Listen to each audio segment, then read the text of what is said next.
In the heart of ancient Egypt, where the power of the pharaohs was intertwined with the gods, a fierce and formidable goddess emerged. This is Menhit, a warrior goddess whose mythological roots lie in the lands of Nubia, but whose power and influence were deeply felt in Egyptian religion. Menhit's origins trace back to the ancient region of Nubia, just to the south of Egypt. While she was initially worshipped by the Nubians, she was eventually integrated into the Egyptian pantheon as one of the country's powerful war deities. As the goddess of war and destruction, Menhit was seen as the protector of the pharaoh and the personification of strength and might. Her most recognizable feature is her lioness head, a symbol that connects her to the primal forces of nature, ferocity, and royalty. Lions, revered in ancient Egypt for their power and nobility, were frequently used to symbolize the might of their gods, especially those associated with war and protection. Associated with the sun god Ra, Menhit was often seen as the sun god's fierce and protective warrior. In Egyptian mythology, Ra is not only the ruler of the heavens, but also the force of life and light. Yet, Ra's power required defense against the forces of chaos, forces that sought to disrupt the divine order, Ma'at. Menhit stood at the forefront of this defense, wielding her power to safeguard the sun god's domain. In myths, Menhit and other lion-headed goddesses like Sekhmet would combat Apep, the serpent of chaos, ensuring Ra's journey through the sky was uninterrupted. This was not just a battle of good versus evil, it was a fight to preserve the very fabric of existence.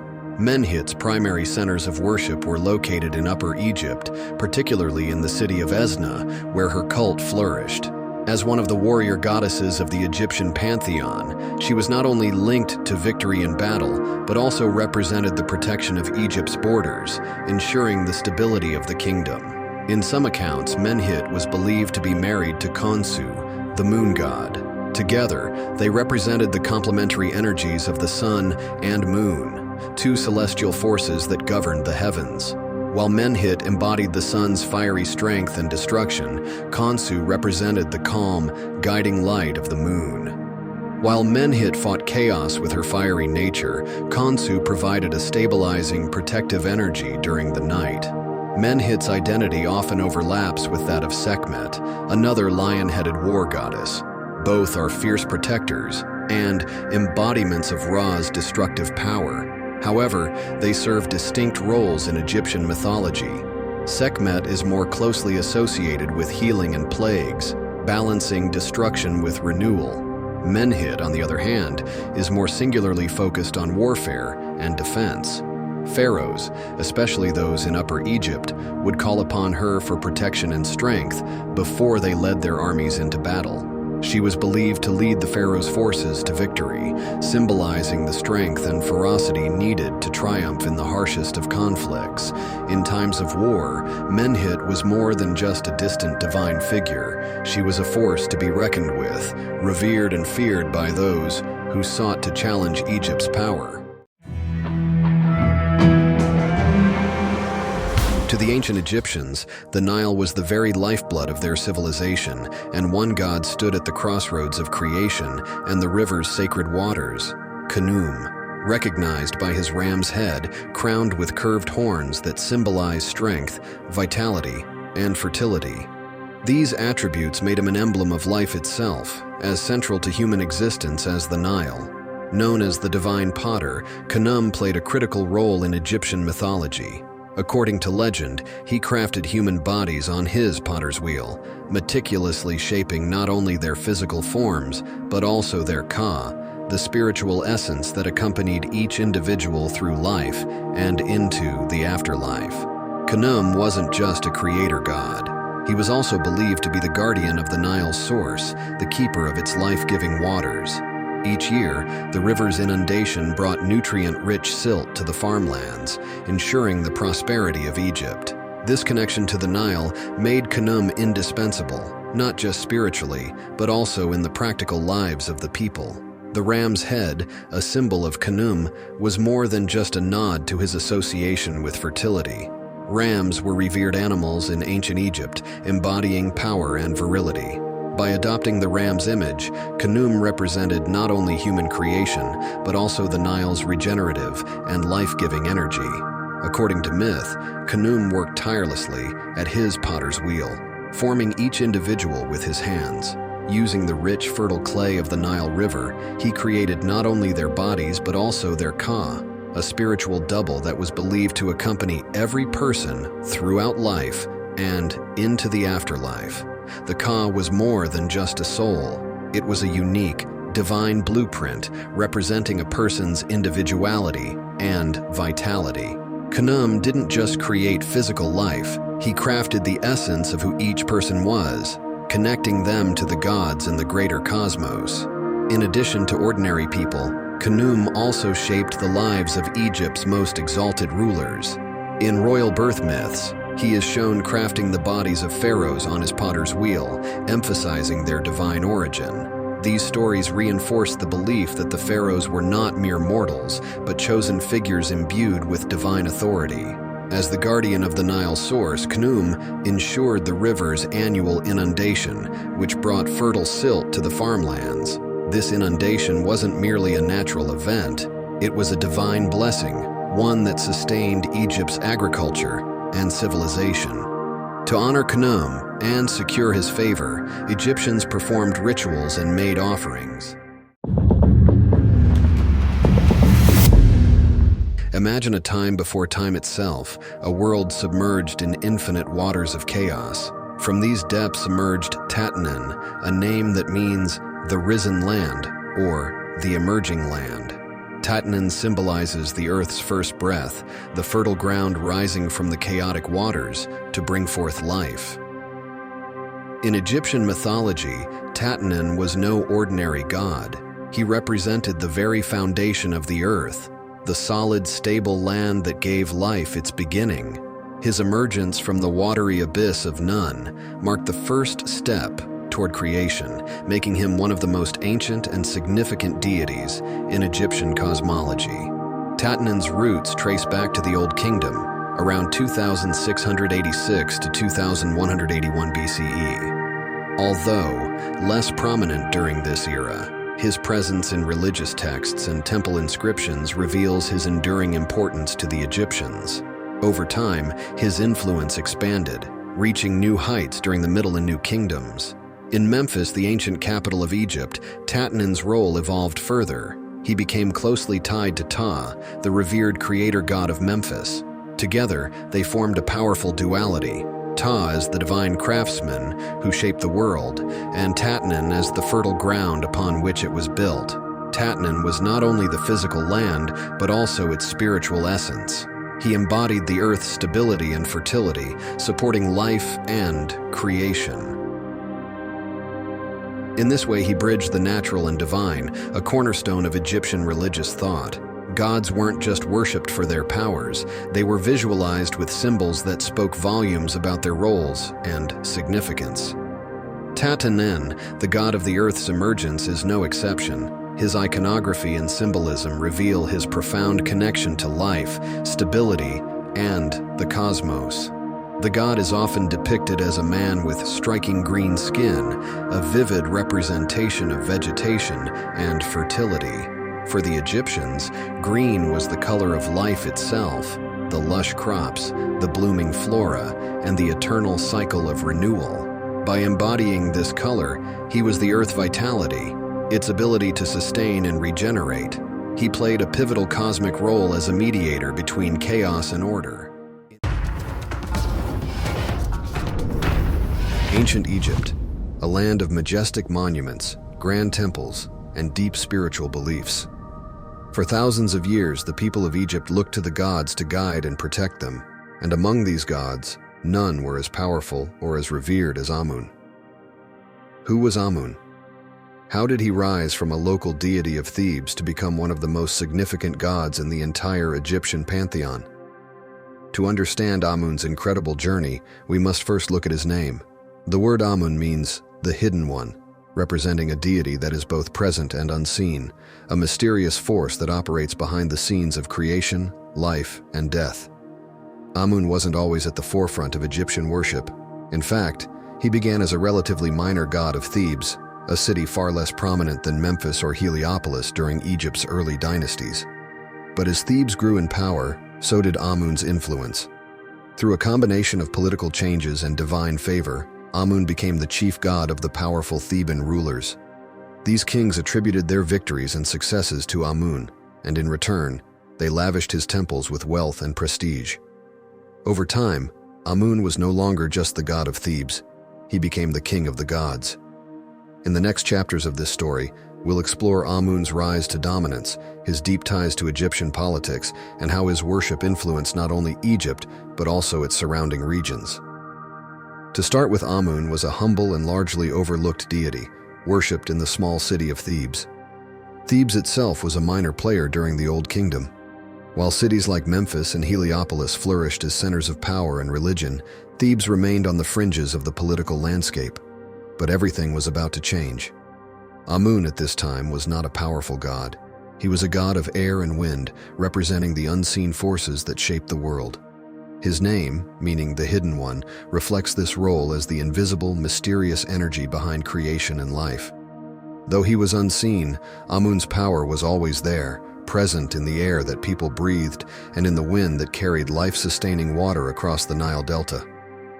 Amun's role as the god of air made him a protector of the unseen realms of existence, the wind that can be felt but never seen. In Egyptian creation myths, Amun was linked to the act of creation itself. As the Hidden One, he played a key role in forming the universe, helping to shape the cosmos from the chaotic, watery abyss that existed before the world. According to one version of Egyptian mythology, Amun was part of the Ogdoad, a group of 8 primordial deities that existed before the dawn of time. These gods represented the chaotic forces from which the universe was born. Amun, in this ancient context, was the force of invisibility and the mysterious air, which along with his counterpart Amunet, helped shape creation. In the chaos before creation, these 8 gods personified elemental forces. Amun and his partner Amunet were the embodiment of the hidden, unseen aspects of the universe, the mysteries that lay beyond human understanding.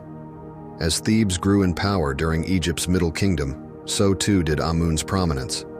The rulers of Thebes, eager to legitimize their authority, aligned themselves with Amun, slowly transforming him from a local god to a national deity. Temples were built in his honor, and priests began expanding Amun's mythology. As his power grew, so too did his temples, which would soon become some of the most significant religious centers in all of Egypt. Despite his growing prominence, Amun retained his mysterious nature.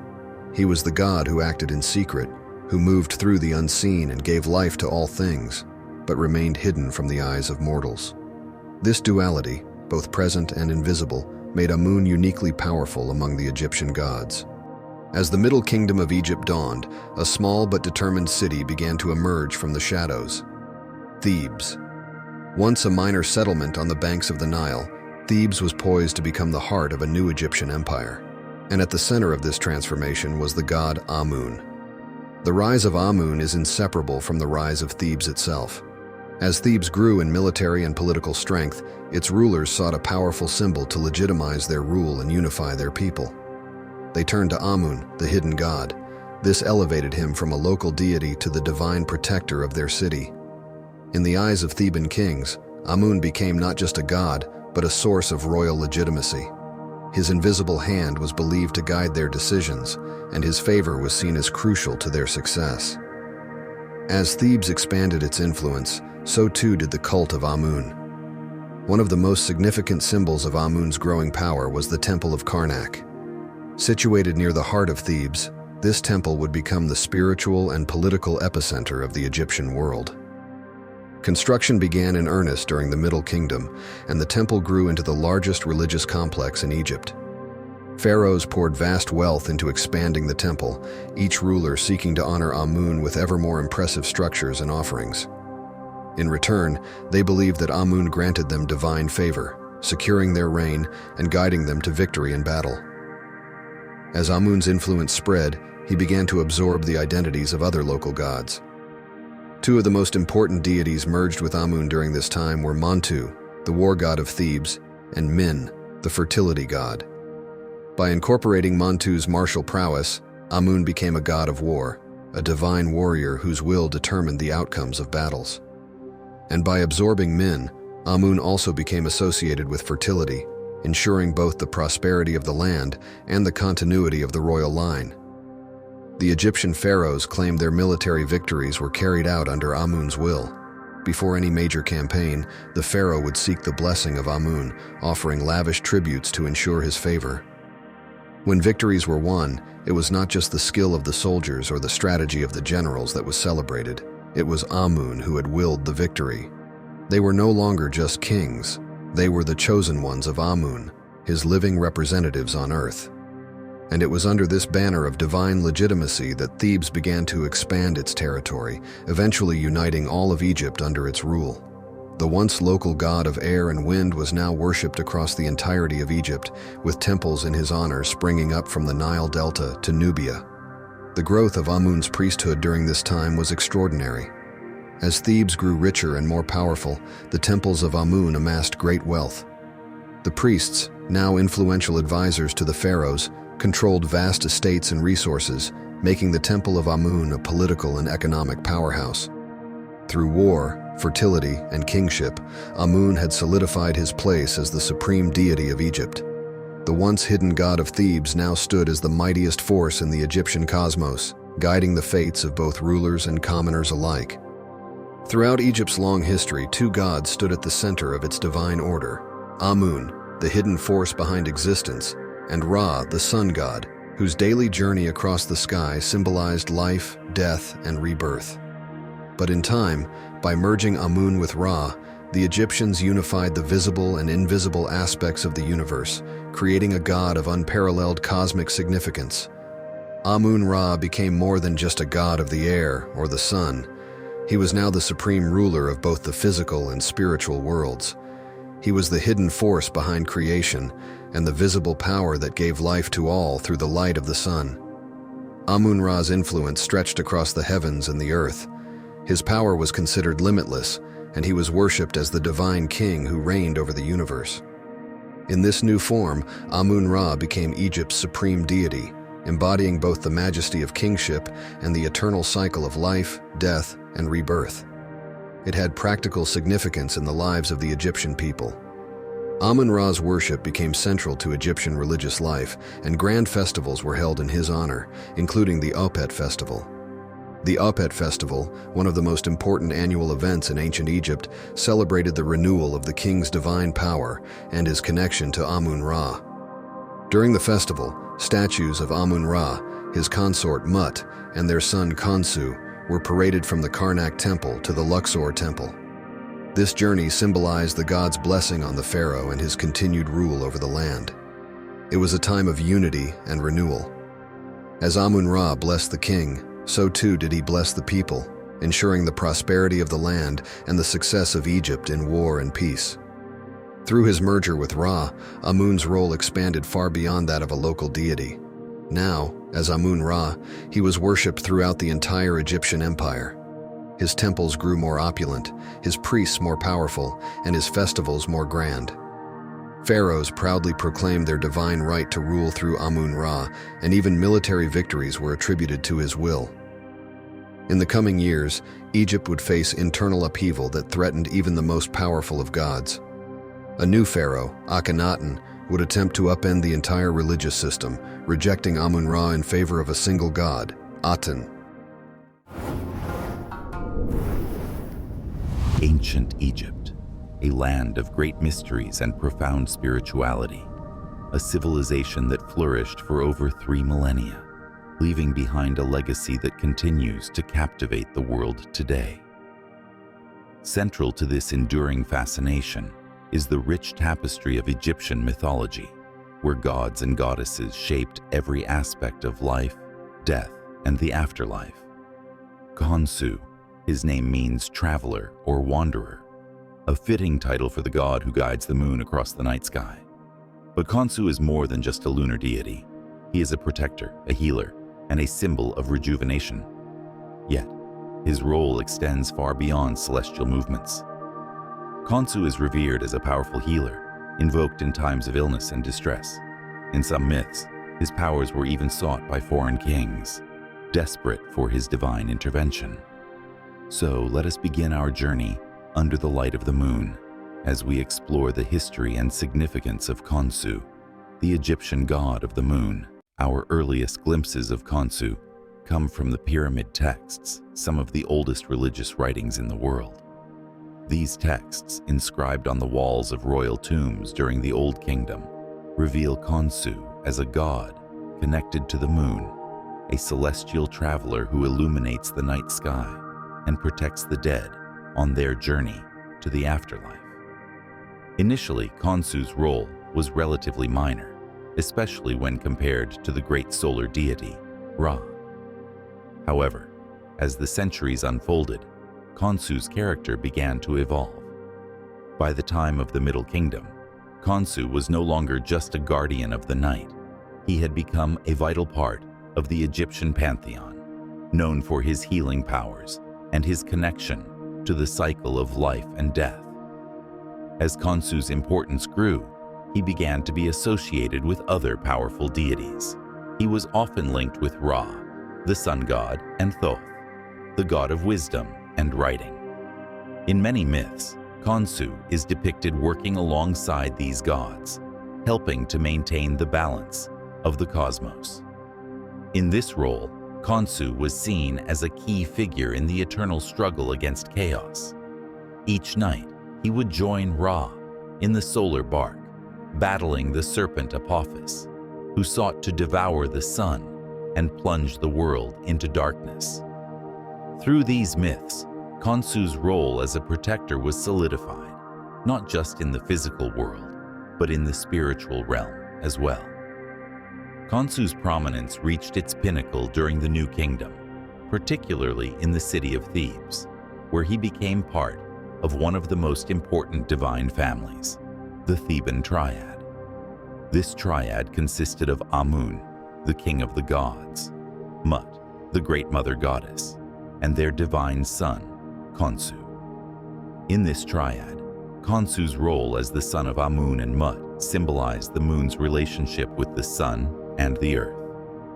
Amun representing the hidden, powerful sun, Mut, the nurturing earth, and Khonsu, the moon that bridges the two. This familial connection highlighted Khonsu's importance not only as a lunar deity, but also as a god of healing and protection, reflecting the nurturing aspects of his mother, Mut. The people of Thebes held Khonsu in high regard, with his temple at Karnak standing as a testament to his importance. Here, rituals were conducted to honor Khonsu, asking for his protection during the night and invoking his healing powers in times of illness. Khonsu's connection to Thebes also tied him to the city's political and religious power. As Thebes grew in prominence during the Middle and New Kingdoms, so too did the worship of Khonsu. The city's rulers, eager to legitimize their authority, often depicted themselves as favored by the Theban triad, with Khonsu acting as a divine protector and healer. Khonsu's connection to the moon is one of the most defining aspects of his character. The ancient Egyptians believed that Khonsu controlled the phases of the moon, his influence waxing and waning as the moon moved through its monthly cycle. Khonsu was revered as the illuminator of darkness, the god who brought light to the night.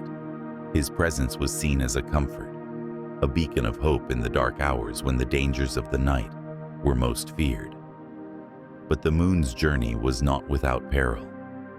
Each night, Khonsu would embark on a dangerous voyage, accompanying Ra in the solar bark as it traveled through the underworld. During this nightly journey, Khonsu played a crucial role in protecting Ra from the serpent Apophis, the embodiment of chaos, who sought to devour the sun and plunge the world into eternal darkness.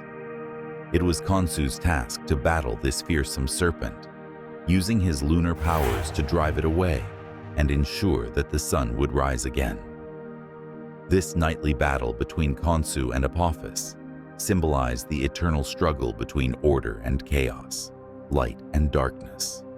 Through these myths, the ancient Egyptians understood the vital role that Khonsu played in the preservation of life and the stability of the universe.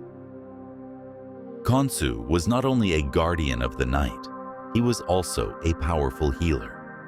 His reputation as a divine physician spread far beyond the borders of Egypt, with stories of his healing powers becoming legendary. One of the most famous stories of Khonsu's healing powers comes from the land of Nubia, where a foreign king, stricken with illness, desperately sought Khonsu's aid. In this tale, Khonsu was invoked to travel to Nubia and heal the ailing monarch, demonstrating his far-reaching influence and the faith that people placed in his powers. In this myth, Khonsu's journey to Nubia was not just a demonstration of his healing abilities, but also a testament to his role as a benevolent deity who could cross borders to bring relief to those in need. His association with healing was so strong that he was often invoked alongside Thoth, the god of wisdom and medicine, in medical practices and rituals. Perhaps the most well-known tale of Khonsu's healing powers is found on the Bentresh stela, where the god is called upon to heal a foreign princess suffering from a mysterious illness. According to the stela, Khonsu's statue was brought to the foreign land, and through his divine presence, the princess was cured, further solidifying his reputation as a powerful healer. He was not just a god of the moon, but a divine protector who could bring health and wellness to those who sought his help, no matter where they were. In a time when the night was filled with unseen dangers, from wild animals to evil spirits, Khonsu was invoked as a guardian who could guide and protect those who journeyed under the cover of darkness. Tales of Khonsu's protective powers were widespread. It was believed that he could shield travelers from harm, warding off evil spirits that roamed the night. His presence was a source of comfort for those who ventured into the unknown, knowing that the moon god watched over them. Khonsu was seen as a guardian of the vulnerable, a deity who ensured that the night, despite its dangers, could be safely navigated. His protective powers were also called upon in the home, where amulets and prayers invoking Khonsu were used to protect against evil forces during the night. Khonsu the child, often depicted as a young boy with a sidelock of youth. This representation emphasizes his role as a youthful, vibrant deity, full of potential and closely associated with the renewal of life. It also underscores his place within the Theban triad. Another intriguing title is Khonsu, the provider, which reflects his role in ensuring the fertility of the land and the well-being of the people. As the moon god, Khonsu was believed to have control over the cycles of nature, including the tides and the growth of crops, making him a crucial figure in the agricultural society of ancient Egypt. Khonsu's influence extended beyond religious rituals. He also played a critical role in ancient Egyptian timekeeping. The lunar calendar was essential for determining the timing of festivals, agricultural activities, and even the months themselves.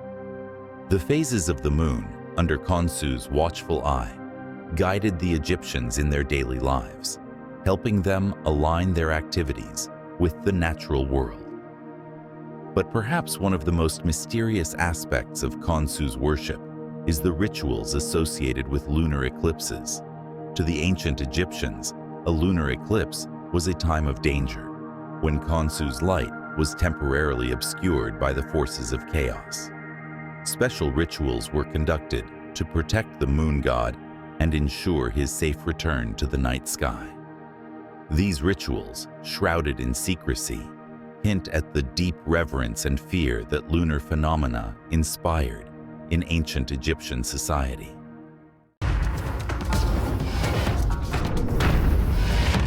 We will dive deep into the origins and early worship of one of Egypt's most significant, yet often overlooked deities, the Mother Goddess. Mut's origins can be traced back to the city of Thebes, now known today as Luxor. Mut was revered as the Great Mother, a title that reflected her nurturing maternal essence and her role as the mother of the gods.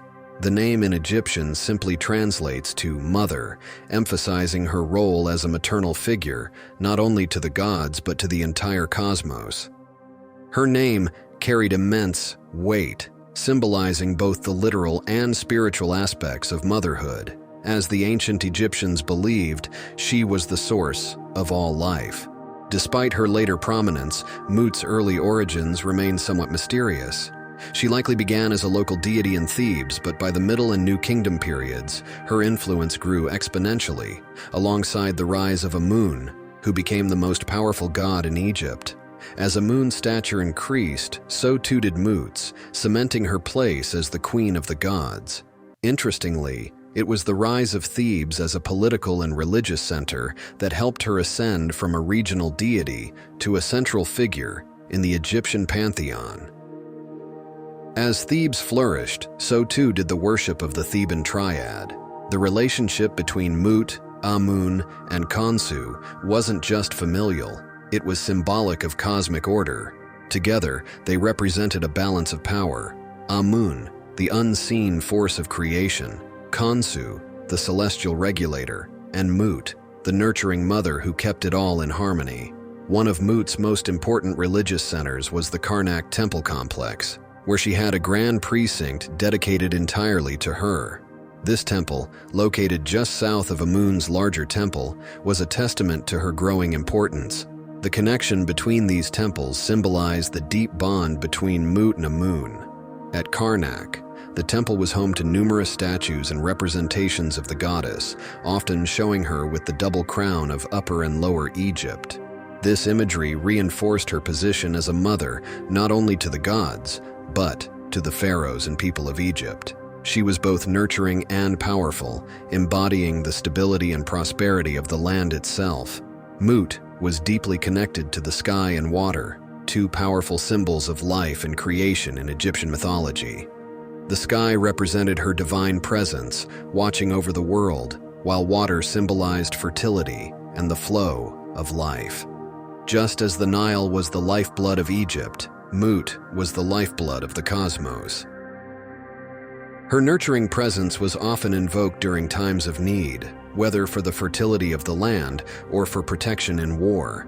Ancient Egyptians believed that by calling on Mut, they were seeking the help of a protective mother who would safeguard them in the same way she cared for the gods. Like the waters of the Nile, which gave life to Egypt, Mut symbolized the primal forces of creation. As the goddess of both fertility and the heavens, she ensured that the cycle of life continued. Her influence could be seen in the growth of crops, the flooding of the Nile, and the prosperity of the people. As her influence expanded, Mut became a central figure in the religious life of ancient Egypt. Offerings were made to her in her temples, and she was invoked in prayers and rituals seeking fertility, health, and divine protection. As the mother of the gods and the protector of kings, Mut's presence was felt in every aspect of Egyptian life.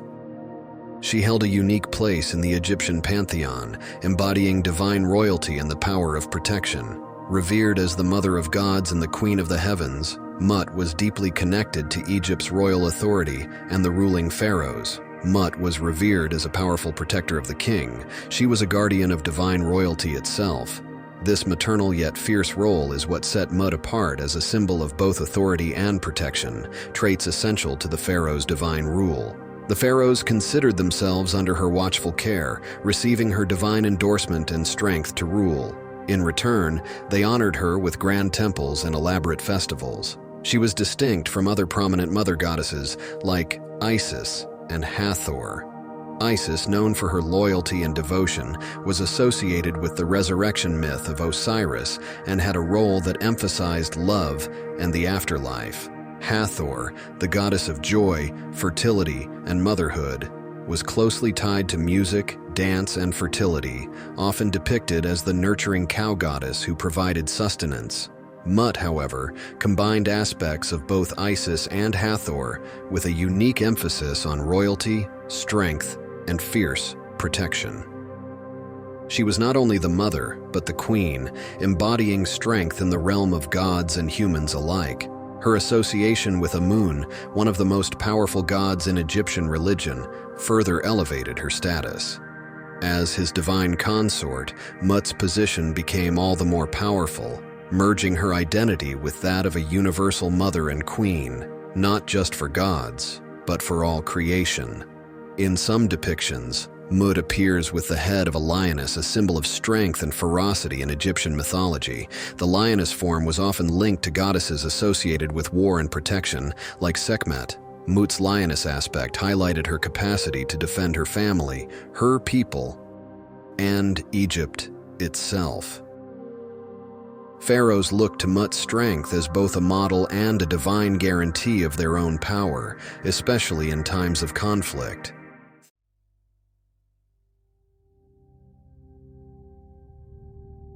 In the beginning, according to ancient Egyptian mythology, there was only the primordial waters of Khnum, a vast and infinite sea of chaos. From this chaos emerged Atum, the first god, who willed himself into existence. Atum, embodying the power of creation, stood alone on the primeval mound, a symbol of land emerging from the waters. Desiring companionship, Atum created the first divine pair through an extraordinary act. He sneezed, and from his breath were born Shu, the god of air, and Tefnut, the goddess of moisture. This act of creation signifies the breath of life and the essential elements of air and moisture necessary for all forms of existence. Shu and Tefnut were not just siblings, but twin flames, embodying complementary forces. As the god of air, Shu represented the breath of life, the essence that animates and sustains living beings. Tefnut, as the goddess of moisture, represented the nourishing dew and rain that allowed life to flourish. Their union was the first step towards creating order from chaos, a theme central to Egyptian cosmology. Shu and Tefnut's offspring, Geb, the earth god, and Nut, the sky goddess, furthered this divine lineage, laying the foundations for the world as known to ancient Egyptians. One of the most crucial acts attributed to Shu is the separation of Nut, the sky, from Geb, the earth. In the beginning, Nut and Geb were locked in a tight embrace, preventing the creation of life. Atum commanded Shu to intervene and create space between them. With immense strength, Shu lifted Nut away from Geb, creating the expanse of the sky above and the solid ground below. This act was not merely a physical separation, but a profound cosmological event that established the structure of the universe. Shu's intervention allowed the sun to rise, stars to shine, and life to thrive on Earth. By holding the sky in place, Shu ensured the balance of Ma'at, the principle of cosmic order and harmony. This balance was crucial for the survival of both the gods and humanity, preventing the chaos of Nun from reclaiming the world. Shu's role as a stabilizing force made him indispensable in maintaining the order of the cosmos.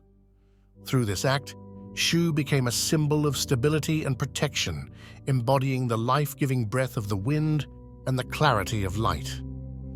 His presence was invoked in rituals and prayers, ensuring that the delicate balance of nature was upheld and that chaos was kept at bay. One of the most recognizable symbols of Shu is the ostrich feather he wears on his head. This feather is not merely decorative, it is a profound symbol representing air and light, the very elements Shu governs. The ostrich feather is light and delicate, qualities that perfectly embody Shu's domain over air. In Egyptian culture, feathers were often associated with Ma'at. Shu's feather signifies his role in maintaining this principle, by creating and sustaining the space necessary for life and order. Another significant symbol associated with Shu is the Ankh, a hieroglyph that represents life. By holding the Ankh, Shu is depicted as a giver and sustainer of life, underscoring his essential role in breathing life into the world and maintaining the balance of the cosmos. The ostrich feather and the Ankh together encapsulate Shu's essence as a deity of air and light. They reflect his power to infuse the world with the breath of life and his duty to uphold the divine order. He is intrinsically linked to the elements of air, light, wind, and dry air. In ancient Egyptian belief, Shu was the invisible force that filled the space between the earth and the sky, the very air that people breathed. As the god of air, Shu was responsible for the wind and the dry air of the desert. The Egyptians recognized the vital importance of air for breathing and wind for cooling and drying, especially in their hot, arid climate. Thus, Shu was seen as a life-sustaining force, providing the essential elements for survival and comfort. As the father of Nut, the sky goddess, and Geb, the earth god, Shu's actions in separating them were crucial in establishing the world's structure. His twin sister Tefnut, goddess of moisture, complements his domain, together representing the balance of dry and wet elements. His association with light also ties him to Ra, the sun god, symbolizing the illumination of truth and clarity in both the physical and spiritual realms. Ancient Egyptian religious texts are a treasure trove of knowledge about their beliefs, rituals, and the pantheon of gods. Among the oldest of these texts are the pyramid texts and coffin texts, which provide fascinating insights into the role of Shu. The pyramid texts, inscribed on the walls of the pyramids of the Old Kingdom, are among the earliest religious writings in the world. In these texts, Shu is often invoked as a protective deity. For instance, in one passage, Shu is called upon to support the deceased king's ascent to the sky, ensuring a safe journey to the afterlife. The texts describe Shu's role in lifting the sky and maintaining the order necessary for the king to join the gods. Similarly, the coffin texts, which appear in the Middle Kingdom and were inscribed on coffins, continue to emphasize Shu's importance. These texts expand on the themes found in the pyramid texts, offering more personalized prayers and spells for the deceased. Shu is frequently mentioned as a guardian who protects the soul during its journey, using his breath to grant the deceased new life and ensuring they reach the afterlife. The Book of the Dead, a collection of spells and incantations designed to guide the deceased through the afterlife, also features Shu prominently. This text, used extensively during the New Kingdom, provided a detailed roadmap for the soul's journey to the afterlife, emphasizing the importance of divine protection and guidance. In the journey to the afterlife, one of the critical moments is the weighing of the heart ceremony, presided over by Osiris. While Shu is not directly involved in this scene, his role in maintaining the cosmic order is crucial. By supporting the sky and ensuring the balance of Ma'at, Shu creates the conditions necessary for the judgment to be fair and just. In one notable passage, Shu is depicted as lifting the sky to allow the deceased to see the light of the sun, god Ra, symbolizing enlightenment and the ultimate union with the divine. This act underscores Shu's role in providing clarity and guiding the soul towards eternal harmony. Shu's enduring legacy in ancient Egyptian mythology highlights the profound connection the Egyptians felt with the natural elements and their divine representations. As the god of air and light, Shu's influence was woven into the very fabric of daily life and the spiritual beliefs that guided the ancient Egyptians. The fascination with Shu and other deities of the Egyptian pantheon continues to captivate scholars and enthusiasts alike. His role in maintaining cosmic order and his protective presence in the afterlife rituals underscore the deep reverence the Egyptians had for their gods and the intricate mythology they developed. The balance and harmony that Shu embodied continue to inspire and intrigue us, offering insights into the ancient civilization that revered him. Thank you for joining us on this exploration of Shu, the god of air and light.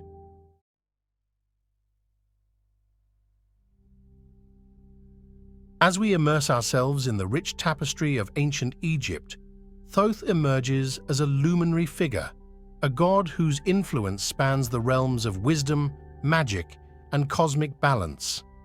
Known by many names, Thoth the scribe, Thoth the ibis, or even Thoth the messenger, this deity played an integral role in the celestial drama of Egyptian mythology. Picture this: Thoth, the one who held the quill that chronicled the very essence of existence, the architect of cosmic order, and the guide of souls through the afterlife. But our journey today is not just a stroll through ancient texts and hieroglyphs, it's a captivating exploration into the heart of the divine mysteries Thoth guards. In the grand tapestry of Egyptian cosmogony, Thoth emerges as a celestial architect, a divine force woven into the very fabric of creation. The creation myth surrounding Thoth is a captivating narrative, where he takes his place among the primordial deities, shaping the cosmos with wisdom and magic. But Thoth's story doesn't begin and end with creation. It's intricately tied to the Ogdoad, the ensemble of 8 primordial deities. Each member of this cosmic symphony played a unique role, and Thoth, with his unparalleled intellect, brought a harmonious balance to the cosmic dance. As we gaze upon the ancient Egyptian art and hieroglyphs, we witness Thoth's visage etched in the annals of time. The scribe, the ibis-headed deity, and the master of the written word. These depictions reveal not just a god, but a symbol of wisdom and knowledge, revered across the ages. The evolution of Thoth's image is a captivating journey through the dynasties of ancient Egypt. From the Old Kingdom to the New Kingdom, Thoth's influence adapted, his role shifting, yet the essence of wisdom and magic remained an indelible mark on the culture and spirituality of the Egyptians. Thoth, often hailed as the god of wisdom, writing, and magic, embodies the very essence of intellectual prowess and mystic arts. As we delve into his diverse portfolio, we discover how he becomes not just a deity, but a beacon of enlightenment for the ancient Egyptians. But what sets Thoth apart is his role as the scribe of the gods. Picture this: a celestial figure meticulously recording the deeds of gods and mortals alike. Thoth, with his ibis-headed visage, becomes the keeper of cosmic archives, bridging the mortal and divine realms with his sacred quill. Yet, Thoth is no one-dimensional deity. The delicate balance between wisdom and mischief defines his dual nature. He's not just the wise guardian, he's also the playful trickster, challenging the conventional boundaries of cosmic order. The cosmic dance requires both order and chaos, and Thoth, with his duality, embodies this cosmic truth. Turn your gaze to the celestial canvas, and you'll find Thoth weaving his influence into the very fabric of time. His connection to the moon and his mastery over the cycles of time showcase his celestial authority. Thoth becomes the eternal timekeeper, guiding the sun on its daily journey with unparalleled precision. Let us focus our gaze on the afterlife, where Thoth assumes a role of profound importance. In the judgment of the deceased, Thoth stands as a divine arbiter, overseeing the scales of justice. His presence in this sacred moment reflects the intricate balance between one's deeds in life and the cosmic order. Picture this cosmic courtroom, where Thoth plays a crucial role in the weighing of the heart against the feather of Ma'at. The heart, representing the soul's essence, is carefully measured against the feather of divine harmony. Thoth's quill records the outcome, shaping the destiny of the departed in the afterlife. And speaking of the afterlife, Thoth's journey doesn't end with mere judgment. His contributions extend to the protection of none other than the sun god Ra. As a guardian and confidant, Thoth weaves spells and incantations to safeguard Ra on his perilous journey through the underworld. As we immerse ourselves in these ancient myths, let's appreciate the intricate dance of cosmic forces, where Thoth's wisdom and influence ripple through the very foundations of Egyptian spirituality. As we step into the sacred precincts, we witness the vibrancy of rituals and ceremonies dedicated to Thoth. Imagine the rhythmic cadence of incantations, the wafting scent of sacred offerings, and the flickering glow of eternal flames. The worship of Thoth was a tapestry of sights and sounds, an intricate dance of devotion that resonated through the corridors of time. Yet, Thoth's influence transcended the confines of the temple walls. His societal importance reached into the very fabric of education and knowledge dissemination. In the sanctuaries of learning, priests dedicated themselves to the teachings of Thoth, ensuring that wisdom and literacy became pillars of Egyptian society. Picture a society where the pursuit of knowledge was not merely a personal endeavor, but a sacred duty inspired by Thoth's legacy. From the sacred scrolls to the hallowed halls of wisdom, Thoth's influence permeated the written word, shaping the very foundations of ancient Egyptian literature and philosophy. Prepare yourselves for a revelation of lesser-known myths and stories featuring Thoth.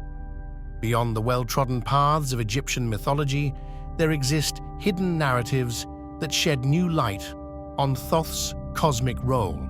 From secret realms to celestial escapades, these tales paint a portrait of Thoth that transcends the familiar. Thoth's connection to the Emerald Tablets unveils a profound association with the ancient alchemical wisdom. These mystical tablets, attributed to Thoth himself, delve into the secrets of transformation, transmutation, and the eternal principles of Hermeticism. As we venture further, it becomes clear that Thoth's influence extends far beyond the banks of the Nile. The cultural impact of Thoth reverberates across ancient civilizations, leaving an indelible mark on the beliefs and practices of diverse cultures. From Greece to Rome, the echoes of Thoth's wisdom resonate through the corridors of time. Thoth's presence isn't confined to dusty tomes or ancient ruins. It permeates modern popular culture. Explore with me as we uncover how Thoth, the ancient deity of wisdom, has found a place in literature, art, and even contemporary spirituality. From books to movies, music to symbolism, Thoth's timeless allure continues to captivate hearts and minds. As we bring our exploration to a close, let's celebrate the enduring legacy of Thoth and the way his ancient wisdom continues to inspire and intrigue us in the 21st century. From the creation myths and his association with the Ogdoad to his role as the scribe of the gods, Thoth's significance in ancient Egyptian cosmogony is truly profound.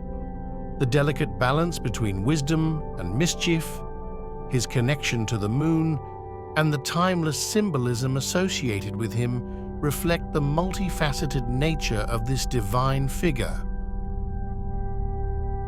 May the wisdom of Thoth illuminate your path, and may the echoes of his timeless legacy resonate in your hearts. In the pantheon of ancient Egyptian gods, one figure emerges as a symbol of chaos, a force that tested the very foundations of cosmic order. This deity, Apep, cast its shadow across the beliefs and rituals of the ancient Egyptians, leaving behind a legacy that echoes through the sands of time. Apep, also known as Apophis, serpent of chaos, embodies the eternal struggle between creation and destruction. Its significance in ancient Egyptian mythology is profound, as it symbolizes the constant battle to maintain Ma'at, the delicate balance that governed the universe. Through the annals of time, this serpent god has slithered through the pages of history, leaving behind tales of epic clashes with the sun god Ra and ceremonies designed to ward off its malevolent influence. In the realm of the ancient Egyptians, the belief system was not merely a collection of myths, but a guiding force that shaped their daily lives, rituals, and societal structures. At its core was a pantheon of gods, each playing a unique role in maintaining cosmic order, or Ma'at. Central to this divine cast was Apep, a serpent deity, whose presence was synonymous with chaos and destruction. Apep's role in the pantheon was distinct, challenging the very foundations of Ma'at and testing the resilience of order in the Egyptian cosmos. Imagine the pantheon as a delicate balance. On one side, gods associated with order, stability, and creation. On the other, Apep, a disruptive force that sought to unravel this harmony. Gods like Ra, Osiris, and Ma'at personified cosmic order, working tirelessly to keep chaos at bay. Ra, the powerful sun god, symbolized light and life, providing a stark contrast to Apep's shroud of darkness. Osiris, the god of the afterlife, represented the cyclical nature of existence, while Ma'at embodied the very balance that Apep sought to disrupt. Apep, also known as Apophis, is more than just a name. It is a thread woven into the fabric of ancient Egyptian mythology. Let us dive into the origins of this intriguing deity, exploring the alternative names that have echoed through the corridors of time. A serpent winding its way through the cosmic tapestry, disrupting the delicate balance upheld by gods like Ra, Osiris, and Ma'at. Apep's symbolism lies in its serpentine form, representing the chaotic forces that challenged the eternal dance of order and disorder.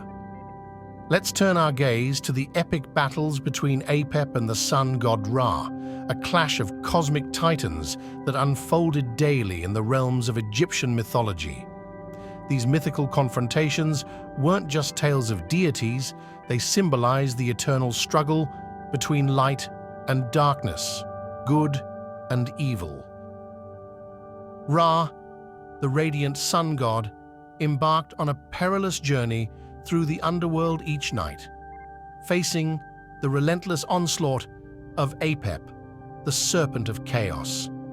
These myths served as metaphors for the cyclical nature of day and night, reinforcing the constant tension between order and chaos. In the eyes of the ancient Egyptians, Apep wasn't merely a mythical creature, it was a formidable force that demanded respect and attention. We will explore how the Egyptians perceived Apep and the intricate rituals they devised to either appease or ward off this chaotic deity. Temples dedicated to Apep were sacred spaces where the devout sought to commune with the divine and gain protection from the serpent's malevolent influence. These ceremonies were not just rituals, they were a testament to the Egyptians' unwavering belief in the delicate balance between order and chaos. Imagine standing within the hallowed halls of a temple dedicated to Apep, surrounded by the rhythmic chants and incantations of priests and priestesses. These ceremonies were not mere performances. They were a collective effort to maintain Ma'at, the cosmic harmony threatened by Apep's presence. Archaeological excavations have unearthed a trove of artifacts offering glimpses into the fervent worship of Apep. Elaborate amulets, intricate carvings, and ceremonial tools provide us with tangible links to the spiritual practices that once unfolded in the shadow of this serpent deity. As we navigate through the remnants of the past, we uncover the profound connection between the people of ancient Egypt and their dedication to Apep.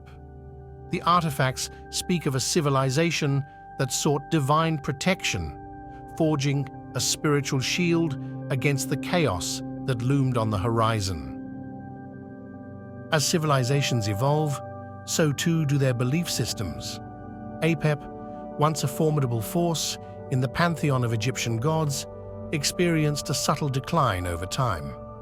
The reasons behind this shift are multifaceted, with changing political landscapes and cultural dynamics playing pivotal roles.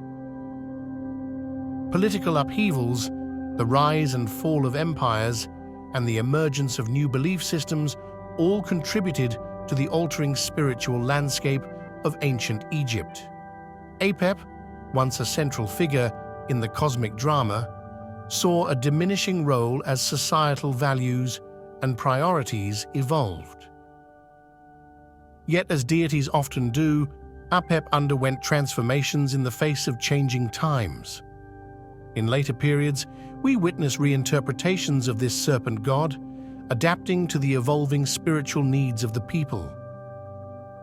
In some instances, Apep took on new layers of symbolism, embodying different aspects or serving as a metaphor for challenges unique to the era. The serpent god, once a symbol of pure chaos, found itself woven into the fabric of evolving mythologies. The decline of Apep's prominence does not mark the end of its legacy. Instead, it invites us to explore the fluid nature of mythology, where gods can adapt, transform, and find new relevance in the ever-changing tapestry of human belief. As we near the culmination of our journey through the mysteries of Egyptian god Apep, our quest takes an exciting turn into the realms of legacy and influence. Join us as we uncover the threads connecting Apep's ancient presence to the tapestry of later mythologies and modern popular culture. The impact of Apep extends far beyond the sands of ancient Egypt. The concept of this chaotic serpent deity has rippled through time, leaving its imprint on later mythologies and cultural beliefs. Let's explore the echoes of Apep in the narratives of diverse cultures. In different corners of the world, we find echoes of Apep's essence. The serpent symbolizing chaos, the eternal struggle between order and disorder. Whether in the form of a mythic creature or a metaphorical force, Apep's legacy endures as a universal symbol. As we navigate the corridors of pop culture, we see Apep's enigmatic charm embedded in gaming realms, literature, and even contemporary art. The serpent god, once an ancient symbol, has seamlessly integrated into the evolving narratives of today. We began with a glimpse into the rich tapestry of ancient Egyptian mythology, where Apep emerged as a symbol of chaos, challenging the delicate balance of cosmic order. Like a serpent shedding its skin, Apep found new life in transformation. Its legacy echoed through later mythologies and permeated modern popular culture, becoming a timeless symbol that continues to inspire and intrigue.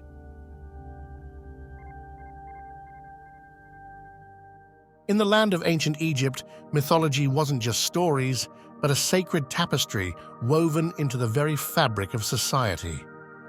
At the heart of this mystical realm, we find goddess Nut. Nut, the goddess of the sky, is one of the most revered figures in Egyptian cosmology. Her name itself, Nut or Nui, signifies the vast expanse of the heavens.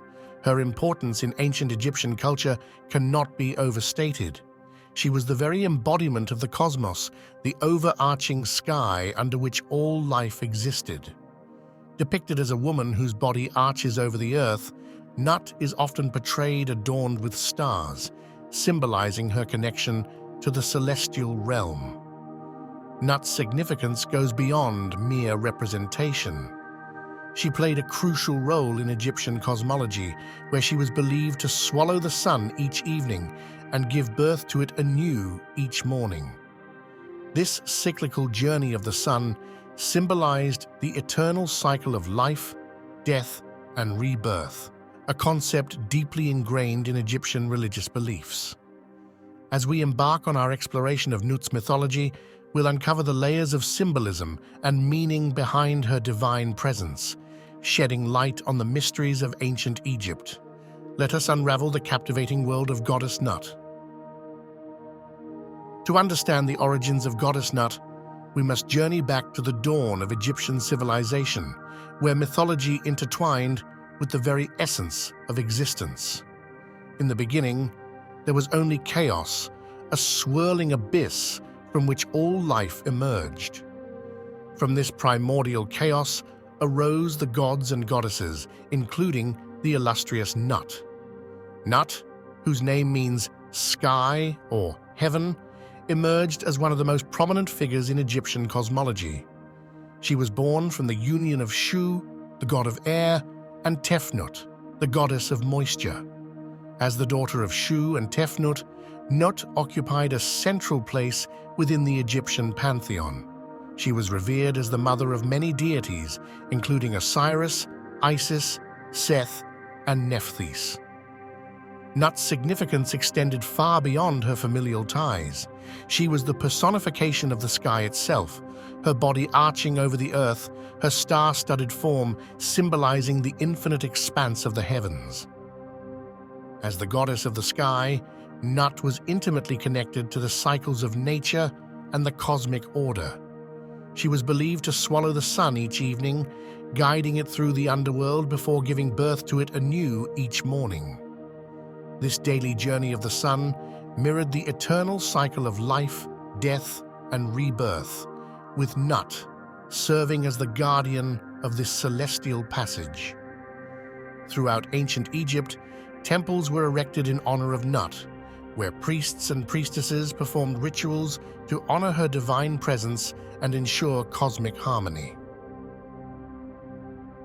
The mythology surrounding Goddess Nut is rich with tales that offer profound insights into the beliefs and values of ancient Egypt. One of the most enduring myths involving Nut revolves around her separation from Geb, the earth god. According to legend, Nut and Geb were once inseparable, locked in a passionate embrace for eternity. But their union posed a dilemma for the other gods, who feared that their eternal embrace would prevent the natural order of the world. To resolve this, the god Thoth intervened, creating 5 additional days in the year.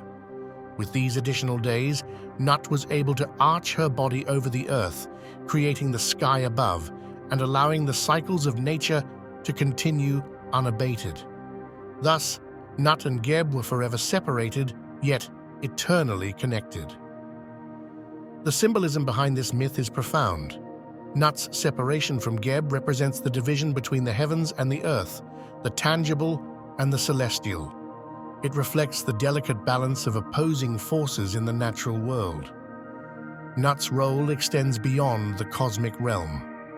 She is also revered as a protective deity, watching over the souls of the deceased as they journey through the afterlife. In Egyptian belief, Nut was believed to swallow the sun each evening, guiding it through the perilous underworld before giving birth to it anew each morning.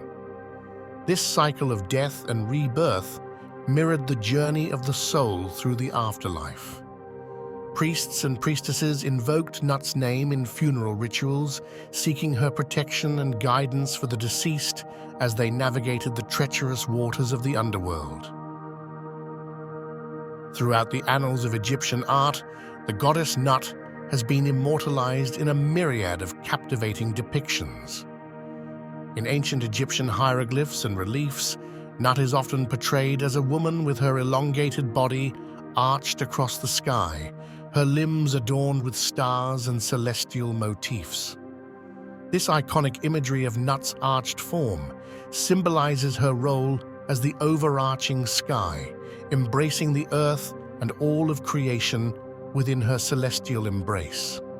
The stars that adorn Nut's body are not merely decorative, but hold profound significance. They represent the souls of the departed, guided by Nut through the perilous journey of the afterlife. As Egyptian civilization flourished and evolved over millennia, so too did the representations of Nut.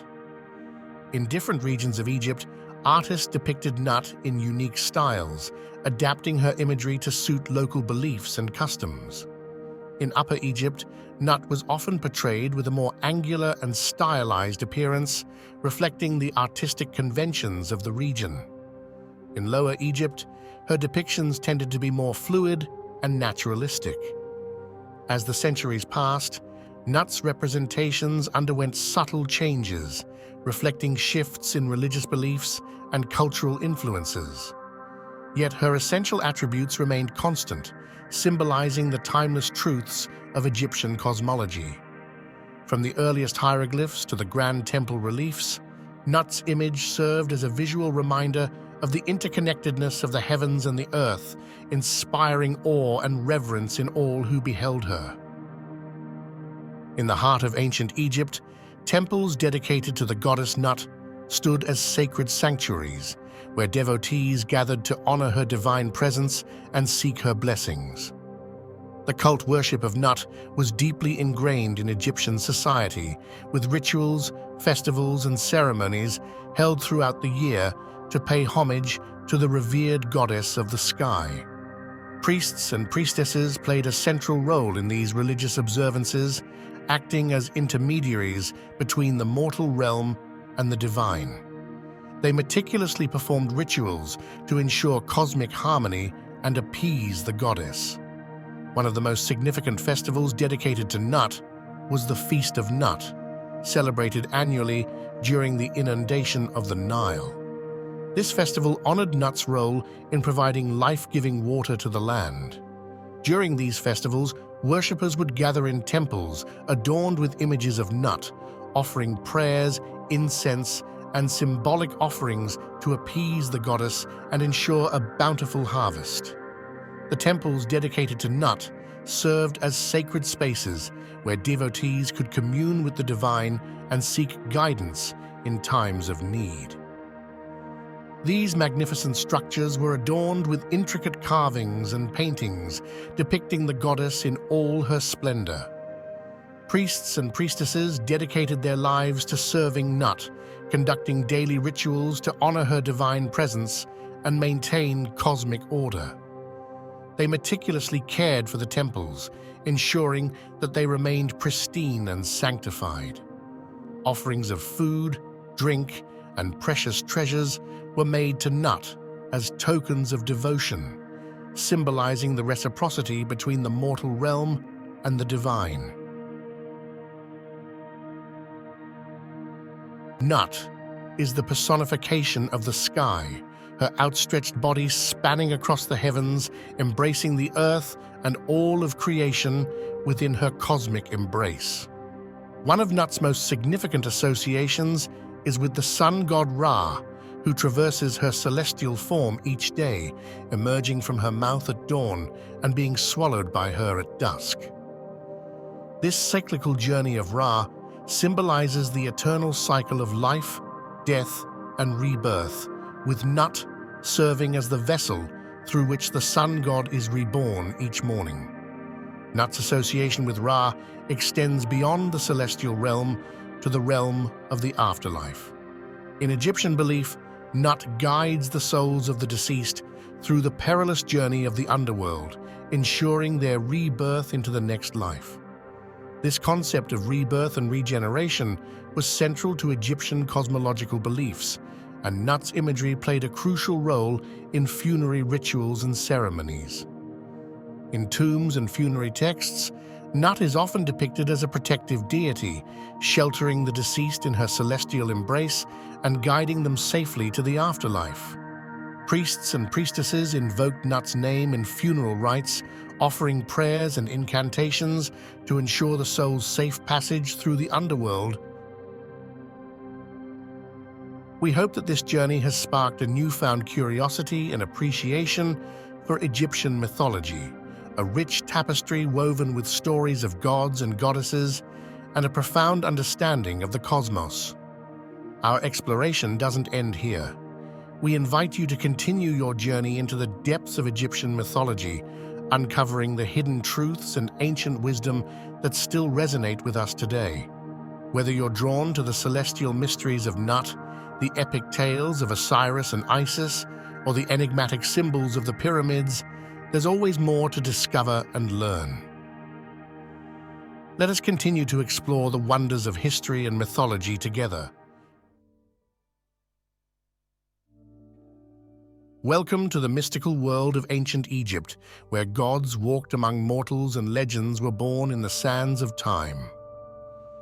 At the heart of this rich tapestry of mythology stands Atum, a deity of profound significance and enduring mystery. In the vast pantheon of Egyptian gods and goddesses, Atum occupies a unique position as the primordial creator, the essence of existence itself. Before we delve deeper into the realm of Atum, let's take a moment to understand the broader context of Egyptian mythology. The ancient Egyptians believed in a pantheon of deities, each with their own domain and significance. From the mighty Ra, the sun god, to the wise Thoth, the god of knowledge, and the nurturing goddess Isis, the divine family of gods and goddesses shaped every aspect of Egyptian life. And among these illustrious beings, Atum stands as the progenitor of all creation, the very first deity to emerge from the primordial chaos. We embark on this journey through the annals of Egyptian mythology, prepare to uncover the secrets of Atum, the enigmatic god who shaped the universe with the power of his divine will. Join us as we unravel the mysteries of Atum, the ancient god who holds the key to understanding the very essence of existence.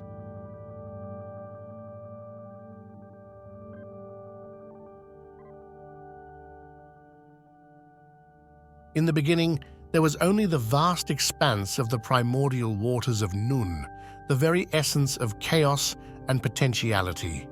From this boundless sea of creation emerged Atum, the god of beginnings and the ultimate creator deity of ancient Egypt. Atum is unique among the Egyptian gods, for he is not born of another deity, nor does he arise from any external force. Instead, Atum is self-created, the embodiment of the creative force inherent within the universe itself. Throughout Egyptian mythology, Atum is often depicted as a god with dual aspects, representing the duality of creation and destruction, life and death. As the self-created god, Atum holds the power to shape reality according to his divine will, bringing order out of chaos and giving rise to the world as we know it. From the earliest days of Egyptian civilization, Atum was revered as the primordial force from which all life sprang forth, the very embodiment of creation itself.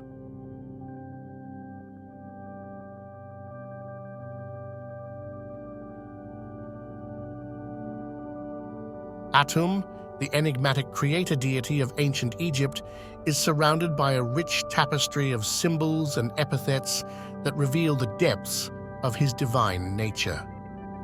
Chief among these symbols is the Ankh, the ancient Egyptian hieroglyph representing life and immortality.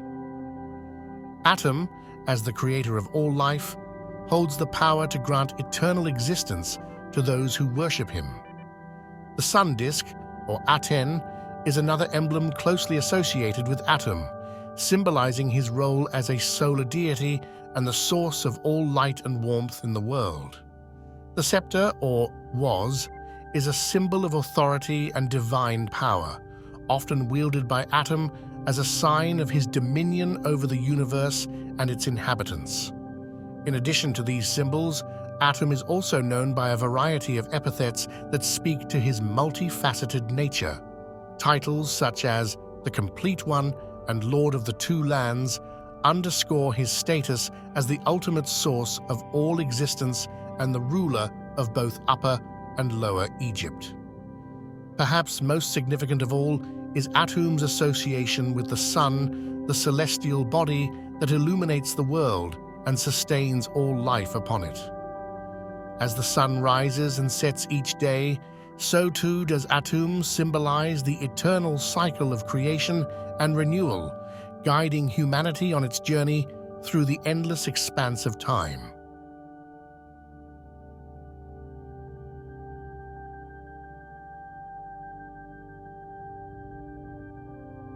Atum's role in the creation of the world is intricately linked to the concept of Ma'at, the cosmic order that governs all existence. As the first deity to arise from the waters of Nun, Atum brought forth Ma'at, establishing harmony and balance in the cosmos. Atum's influence extends far beyond the act of creation itself. He is intimately connected to other major Egyptian deities, each playing a distinct role in the cosmic drama. Atum's association with Ra, the sun god, highlights his solar aspect, representing the life-giving power of the sun and its role in sustaining life on Earth. Similarly, Atum's connection to Osiris underscores his role as the divine judge of the dead, guiding souls on their journey through the afterlife and ensuring cosmic justice. As we contemplate Atum's vast cosmic influence, it becomes clear that he is more than just a creator deity. He is the embodiment of the eternal cycle of creation, preservation, and renewal.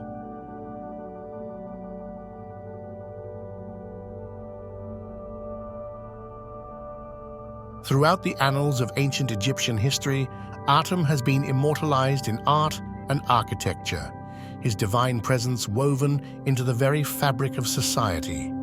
From the soaring temples of Karnak to the hidden chambers of the Valley of the Kings, Atum's likeness can be found gracing the walls and ceilings of sacred spaces dedicated to the worship of the gods. Atum's imagery serves as a visual representation of the Egyptian creation myth, symbolizing the act of creation and the emergence of life from the primordial chaos. His dual nature as both creator and destroyer is often depicted through his association with the sun, representing the cycles of birth, death, and rebirth that govern the universe. As Egyptian society evolved over the centuries, so too did the portrayal of Atum in art and architecture. From the early dynastic period to the height of the New Kingdom, Atum's imagery reflected the changing beliefs and cultural values of the Egyptian people. Through it all, Atum remained a central figure in Egyptian religion, his presence enduring as a testament to the enduring power of myth and symbolism.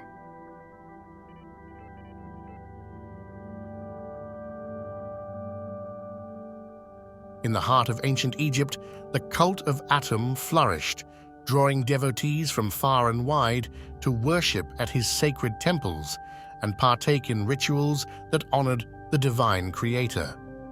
The worship of Atum was a central aspect of Egyptian religious life, with temples dedicated to his veneration found throughout the land.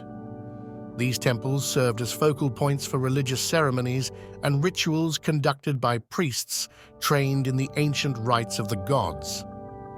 At the heart of temple rituals dedicated to Atum were offerings made to the deity as symbols of devotion and gratitude. Food, drink, and precious goods were presented to Atum as tokens of reverence, believed to ensure his favor and blessings upon the worshippers.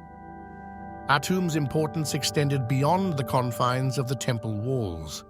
He was also intimately connected to funerary rites and beliefs about the afterlife. In Egyptian mythology, Atum played a crucial role in the journey of the soul after death, guiding the deceased through the perilous realm of the underworld to reach the eternal paradise of the field of reeds. The worship of Atum encompassed both the celebration of life and the reverence for death, reflecting the cyclical nature of existence and the eternal quest for spiritual transcendence.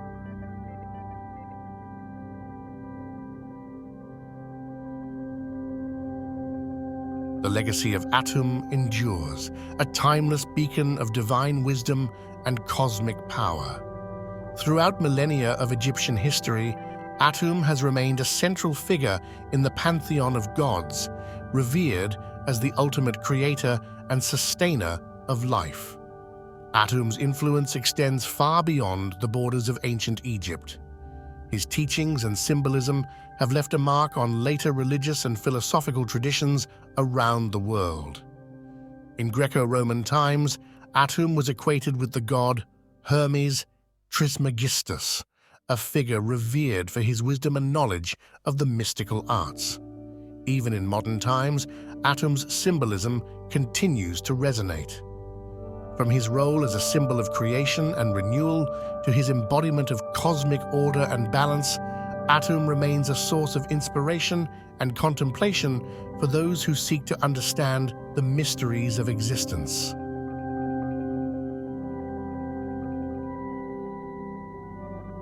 From his emergence from the primordial waters of Khnum to his role as the cosmic creator and sustainer of life, Atum's significance in Egyptian mythology is profound and far-reaching.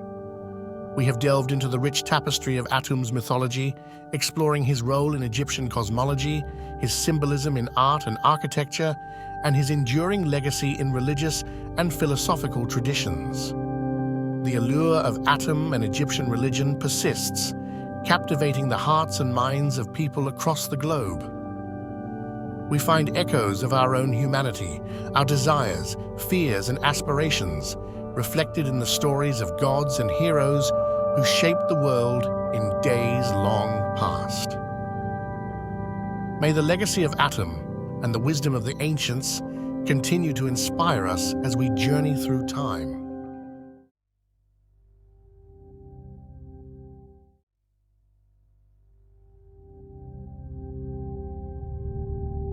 Welcome to the cradle of civilization, where the sands of time whisper tales of gods and goddesses. Our journey begins amidst the captivating visuals of ancient Egyptian art, a tapestry of symbols that unravels the mysteries of a bygone era. The language of the ancients, an intricate dance of symbols that adorn the walls of temples and tombs. Each stroke, each curve tells a story. Today, we focus our gaze on a figure whose tale resonates through the ages, the mighty god Ptah.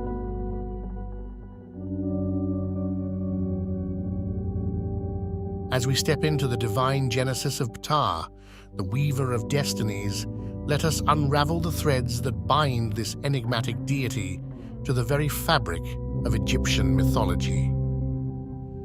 Ptah, a divine architect and creator, held a paramount role in the Egyptian pantheon. Within the divine ensemble known as the Ennead, Ptah took center stage, shaping the very essence of creation. In the sacred tapestry of creation myths, Ptah played a pivotal role. Known as the noble Jed, Ptah's creative energies brought forth the elements that formed the world as the ancient Egyptians knew it.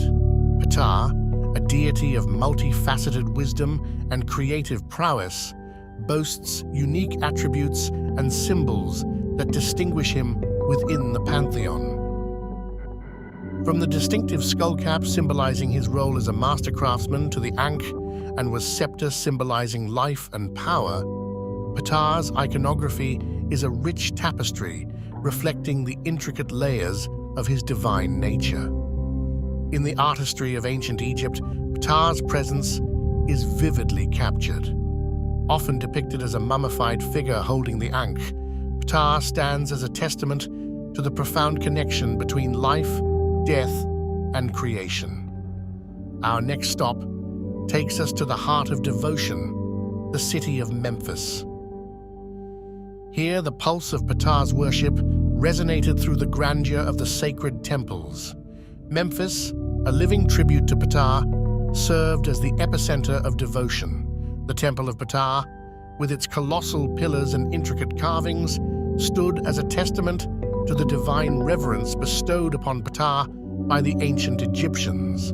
Ptah, often hailed as the great artisan, wasn't just a deity to be worshipped, but a craftsman whose creative hands shaped the very foundation of the cosmos.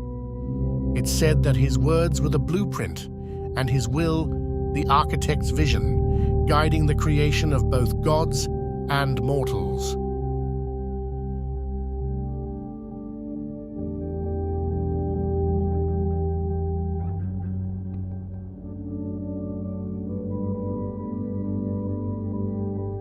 Ptah, the divine artisan, is intricately woven into the very fabric of Ma'at, the cosmic order that governs the universe. As the nator of Ma'at, Ptah's creative energies were not just expressions of divine craftsmanship, but vital threads in the cosmic tapestry. His every action, every stroke of creation, echoed the harmonious balance that Ma'at demanded. Ptah, the opener of the ways, the noble Jed, each title bestows upon him a unique facet of power and wisdom. From the architect of the cosmos to the guardian of life's journey, Ptah's titles resonate with the grandeur of his multifaceted existence. Beyond the visual tapestry, Ptah's essence is etched into the sacred texts and hymns of ancient Egypt. In the hallowed words of the priests, Ptah's greatness was praised. In the echoes of hymns, his name reverberated through the sacred corridors. Today, we unveil the wisdom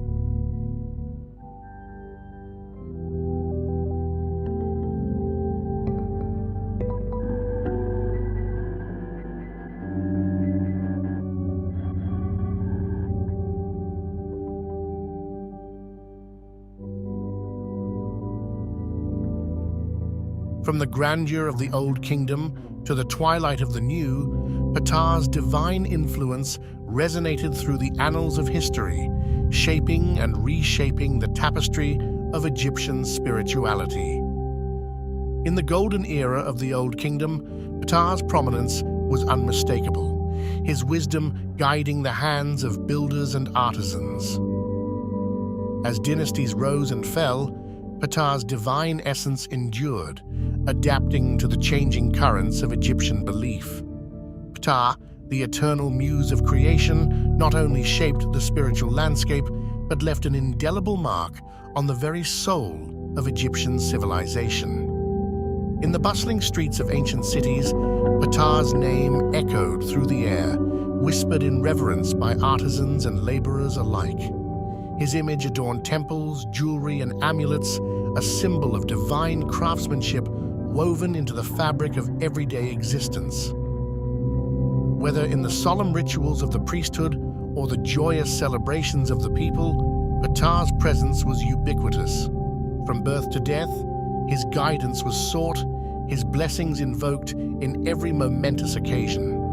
Behold, the sanctuaries raised in honor of Ptah, where the divine and earthly converged in architectural marvels that stood the test of time. From the colossal temple of Ptah in Memphis to the remote sanctuaries nestled along the Nile, each temple was a testament to the devotion and craftsmanship inspired by Ptah. The statues erected in his honor captured not only his divine essence, but also the artistic prowess of the Egyptian people. In the sands of Egypt, archaeologists unearthed a relic that unveiled a forgotten aspect of Ptah's worship, a hidden chamber where artisans once gathered to craft sacred artifacts in the deity's honor.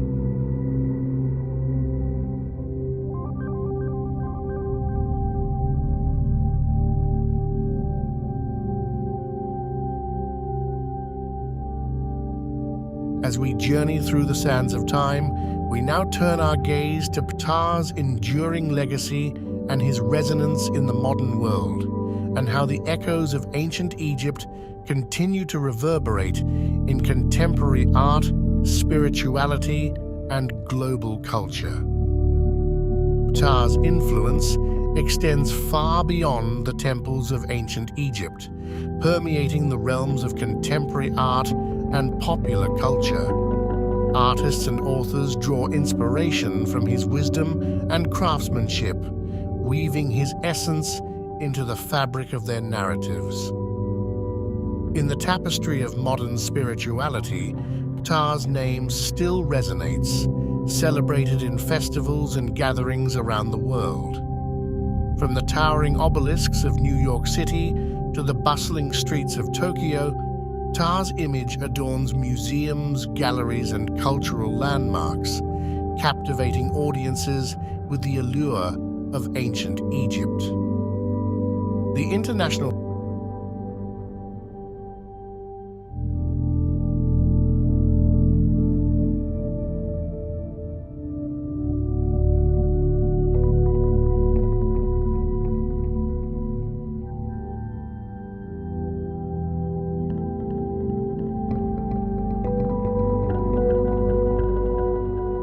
As our journey through the mystical realm of Ptah draws to a close, we reflect on the revelations uncovered and the mysteries unraveled. Throughout our exploration, we've traced the divine genesis of Ptah, witnessed the evolution of his worship through the ages, and marveled at his enduring legacy in the modern world.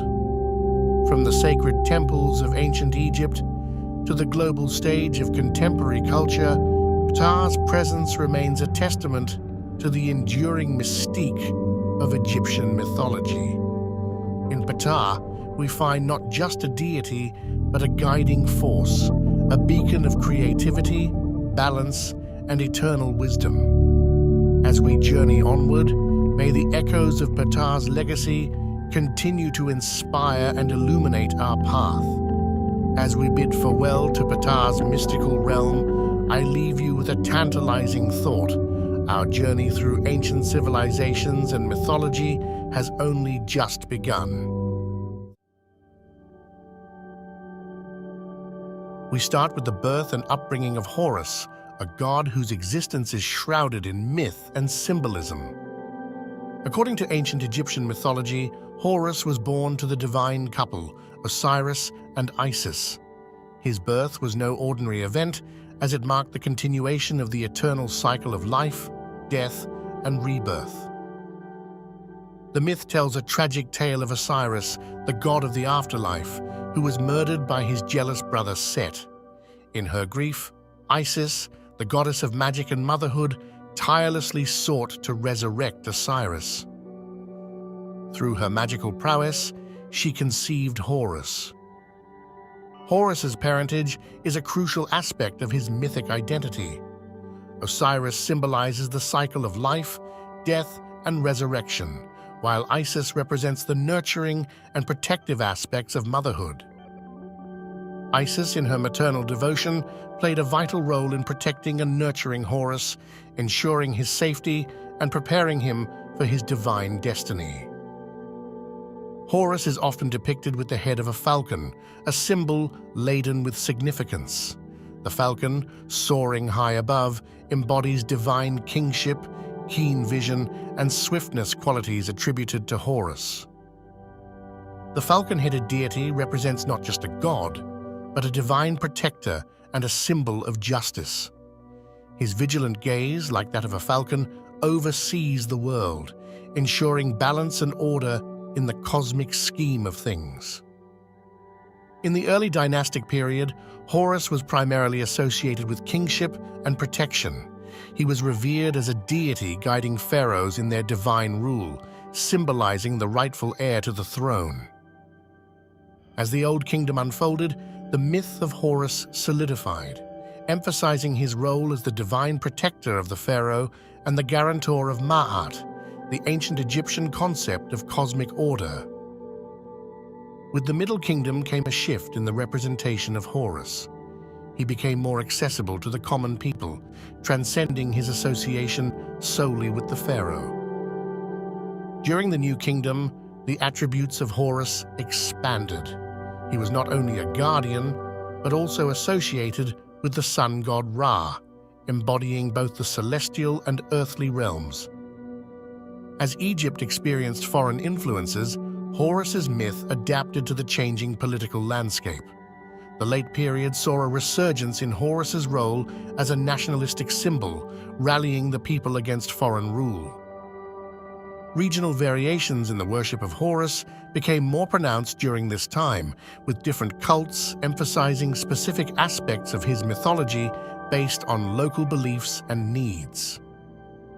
Horus was not merely a distant deity, he was intimately linked with the earthly ruler, the pharaoh. The falcon god served as a divine patron, guiding and safeguarding the mortal king in his earthly endeavors. The association with Horus bestowed upon the pharaoh a divine legitimacy, reinforcing the belief that he was chosen and protected by the gods to rule over Egypt. The concept of the pharaoh as the living embodiment of Horus on earth was a central tenet of ancient Egyptian belief. The monarchs were seen as the earthly representatives of the divine falcon. The pharaoh, donning the regalia associated with Horus, was tasked with upholding Ma'at, the cosmic order. In doing so, they ensured the prosperity and balance of the kingdom. The great pharaoh Khufu, builder of the iconic Great Pyramid, was believed to be under the protective wing of Horus during his rule. Another notable example is Ramses II, often referred to as Ramses the Great. His many military victories were attributed to the divine guidance of Horus, solidifying the deity's role in shaping the fate of Egypt. At the heart of Horus's symbolism lies the Eye of Horus, an iconic symbol of protection, healing, and spiritual insight. The eye, often depicted as a stylized falcon's eye, served as a powerful amulet and talisman. Each part of the Eye of Horus held a distinct meaning. The eyebrow represented thought, the pupil symbolized sight, and the teardrop stood for healing and protection, a cosmic blueprint for balance and well-being. The falcon, a majestic bird soaring through the skies, became synonymous with Horus. As the symbol of divine kingship, the falcon embodied qualities such as keen vision, swiftness, and vigilance. Horus, with his falcon head, represented a powerful and benevolent force, overseeing the world with a watchful gaze. The symbolism of the falcon extended beyond the divine to influence the cultural identity of ancient Egypt. Horus, with outstretched wings, symbolized protection and divine intervention. The wings, often depicted on statues and reliefs, reinforced the deity's role as a guardian. Solar symbols, such as the sun disk atop the falcon's head, further connected Horus to the celestial realms, emphasizing his association with the sun god Ra and the eternal cycle of life and rebirth. Over the centuries, the depiction of Horus evolved, reflecting the changing cultural and religious landscape. Artists, captured the god's essence in diverse poses, emphasizing his role as a protector and divine ruler.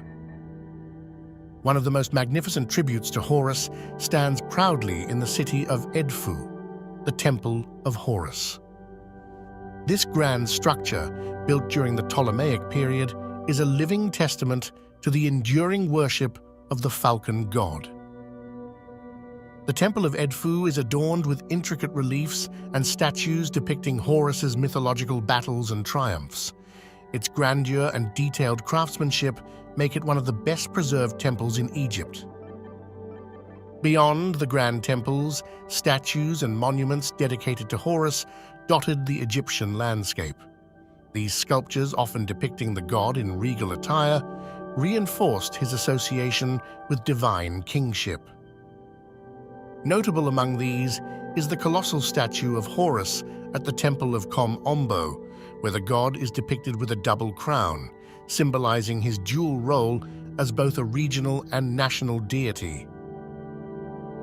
From his celestial birth to the enduring symbolism of the Eye of Horus, we witness the layers of myth and meaning that defined Horus as a guardian, a symbol of divine kingship, and a celestial force overseeing the cosmic order.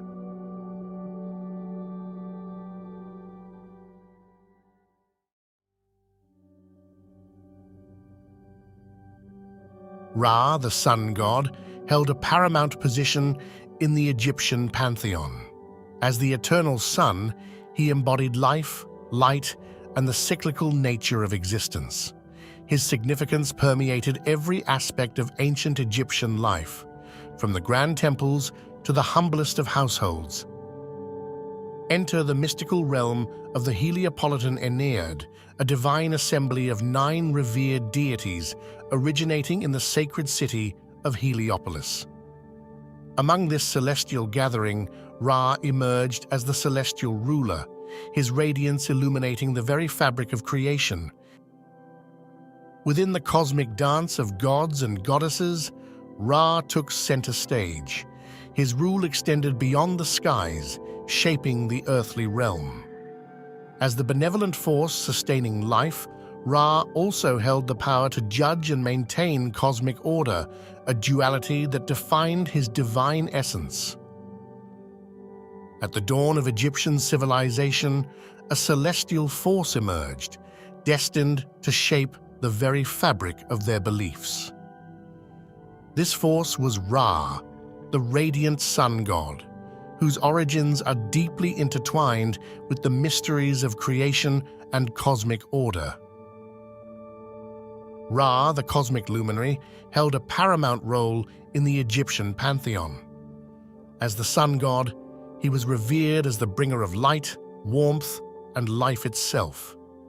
His celestial journey across the sky each day marked the perpetual cycle of creation, renewal, and rejuvenation.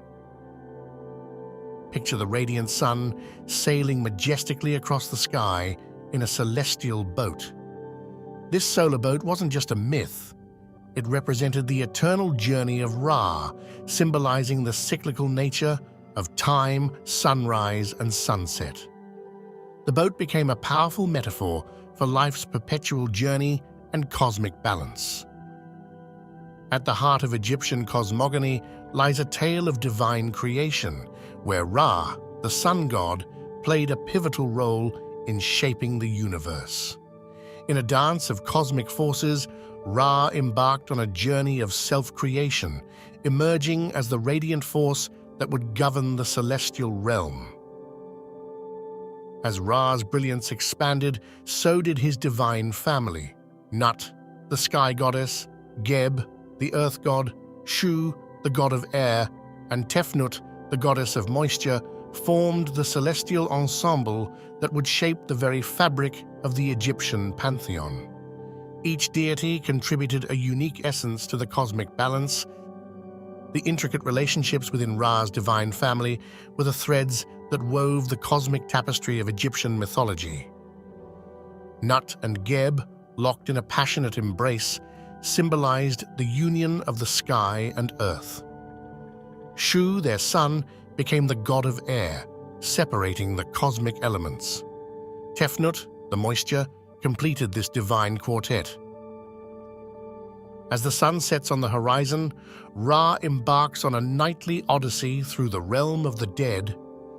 This journey, concealed in the shadows, unveils the mysteries of the underworld, where Ra faces trials, tribulations, and the ultimate cosmic adversary, Apep, the serpent of chaos. In the cosmic tapestry of Egyptian beliefs, the nightly battle between Ra and Apep is a defining moment. Apep, a symbol of chaos and disorder, seeks to engulf the sun in eternal darkness. Ra, in his solar bark, stands as a beacon of order, engaging in an epic struggle to ensure the perpetuity of light and life. Beyond the celestial spectacle, the battle carries profound symbolism. It reflects the eternal struggle between order and chaos, light and darkness. Ra's victory each night signifies the triumph of cosmic harmony, assuring the resurrection of the sun and the dawning of a new day. Ra, the celestial shapeshifter, assumes various forms that transcend the boundaries of the mundane. From the dawn beetle Khepri to the setting sun deity Atum, each manifestation reveals a unique facet of Ra's multifaceted nature, adding depth to the rich tapestry of Egyptian spirituality. First, we encounter Khepri, the dawn beetle, symbolizing renewal and transformation. Witness the sun's rebirth with each dawn, mirroring the beetle's cyclical journey. Next, Atum, the creator god associated with the setting sun, embodies the transformative power of the cosmic cycle, signaling the end of each day. Khepri, with its daily renewal, represents the eternal cycle of life, death, and rebirth. Atum, in his role as the setting sun, signifies completion, transformation, and the promise of a new beginning. These symbols were deeply embedded in Egyptian culture, shaping their beliefs about existence and the cosmic order. Ra's multifaceted nature extends beyond the cosmic realm. In the earthly domain, he influenced diverse aspects of life, from kingship to agriculture. As the bringer of light and life, Ra's radiant influence touched every corner of ancient Egyptian society, fostering prosperity and spiritual connection. Temples dedicated to Ra stood as magnificent monuments, reflecting the splendor of worship and the profound connection between the divine and the mortal realm.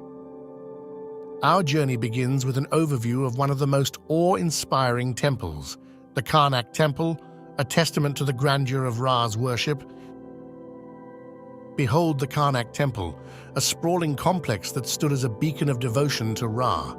Its colossal pylons, hypostyle halls, and sacred precincts bore witness to the fervent worship and rituals dedicated to the sun god. The walls, adorned with hieroglyphs, told the tales of Ra's cosmic journey and divine influence. Step back in time and witness the vibrant rituals that unfolded within the sacred precincts. From daily ceremonies honoring the rising sun to grand festivals celebrating Ra's triumphs, the worshippers engaged in acts of devotion, affirming their connection with the divine and the cosmic order personified by Ra. We embarked on a journey through the dawn of Egyptian civilization, witnessing Ra's emergence as the cosmic force that would shape the very fabric of their beliefs. From the creation myths to the nightly battles against Apep, we delved into the depths of Ra's mythology, uncovering the divine tapestry that defined ancient Egypt. As we stand at the crossroads of ancient and modern, we cannot ignore the enduring impact of Ra. His influence transcends the sands of time, leaving an indelible mark on Egyptian culture. From temples that once echoed with devotion to symbols that persist in contemporary art, Ra's legacy remains as vibrant as the midday sun.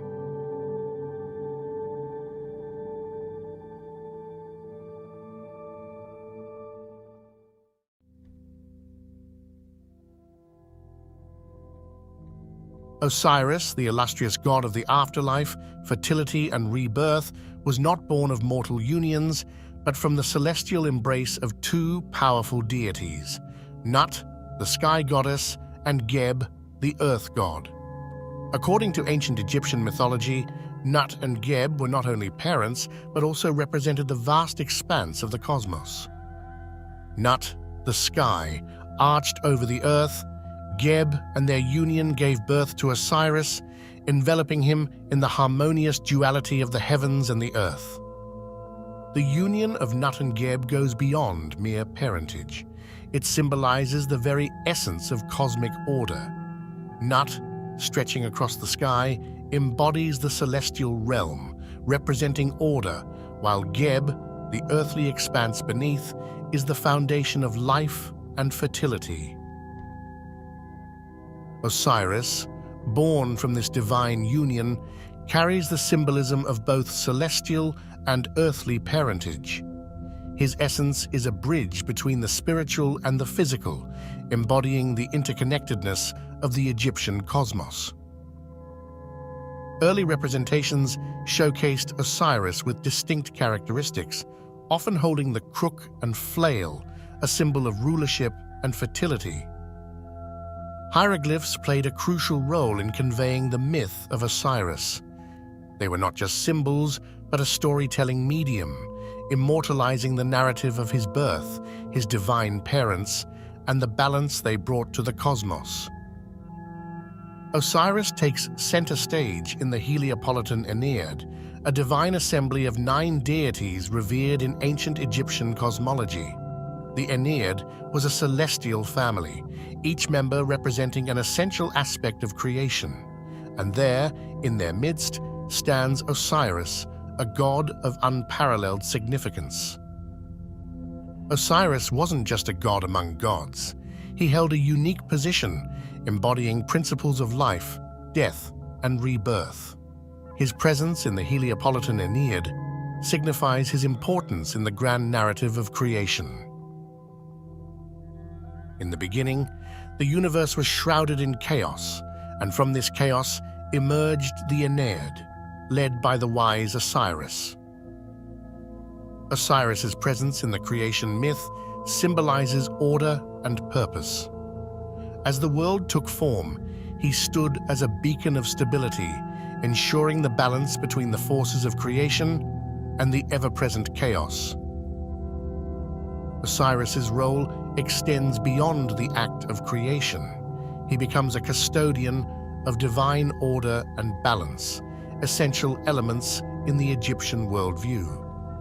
The Egyptians believed that Osiris's influence permeated every aspect of existence, from the cycles of nature to the conduct of rulers. Osiris, often hailed as the Green One, stands as a testament to the symbiotic relationship between the divine and the earthly. He wasn't just a god. He was the embodiment of fertility, the life force that sustained the land and its people. As the god of agriculture, Osiris held the power to bless the fields and ensure bountiful harvests. The ancient Egyptians revered him as the provider of sustenance, linking their prosperity directly to the divine cycles overseen by Osiris. To honor Osiris and seek his blessings, the ancient Egyptians engaged in elaborate rituals and joyous festivals. These events were not merely religious observances, they were vibrant celebrations of the cycles of nature and the agricultural calendar. During these festivities, communities came together, offering prayers and sacrifices to Osiris. The rituals symbolized a harmonious partnership with the divine, ensuring the fertility of the land and the abundance of crops. Osiris's influence extended beyond ceremonies. It permeated the very fabric of ancient Egyptian agricultural practices.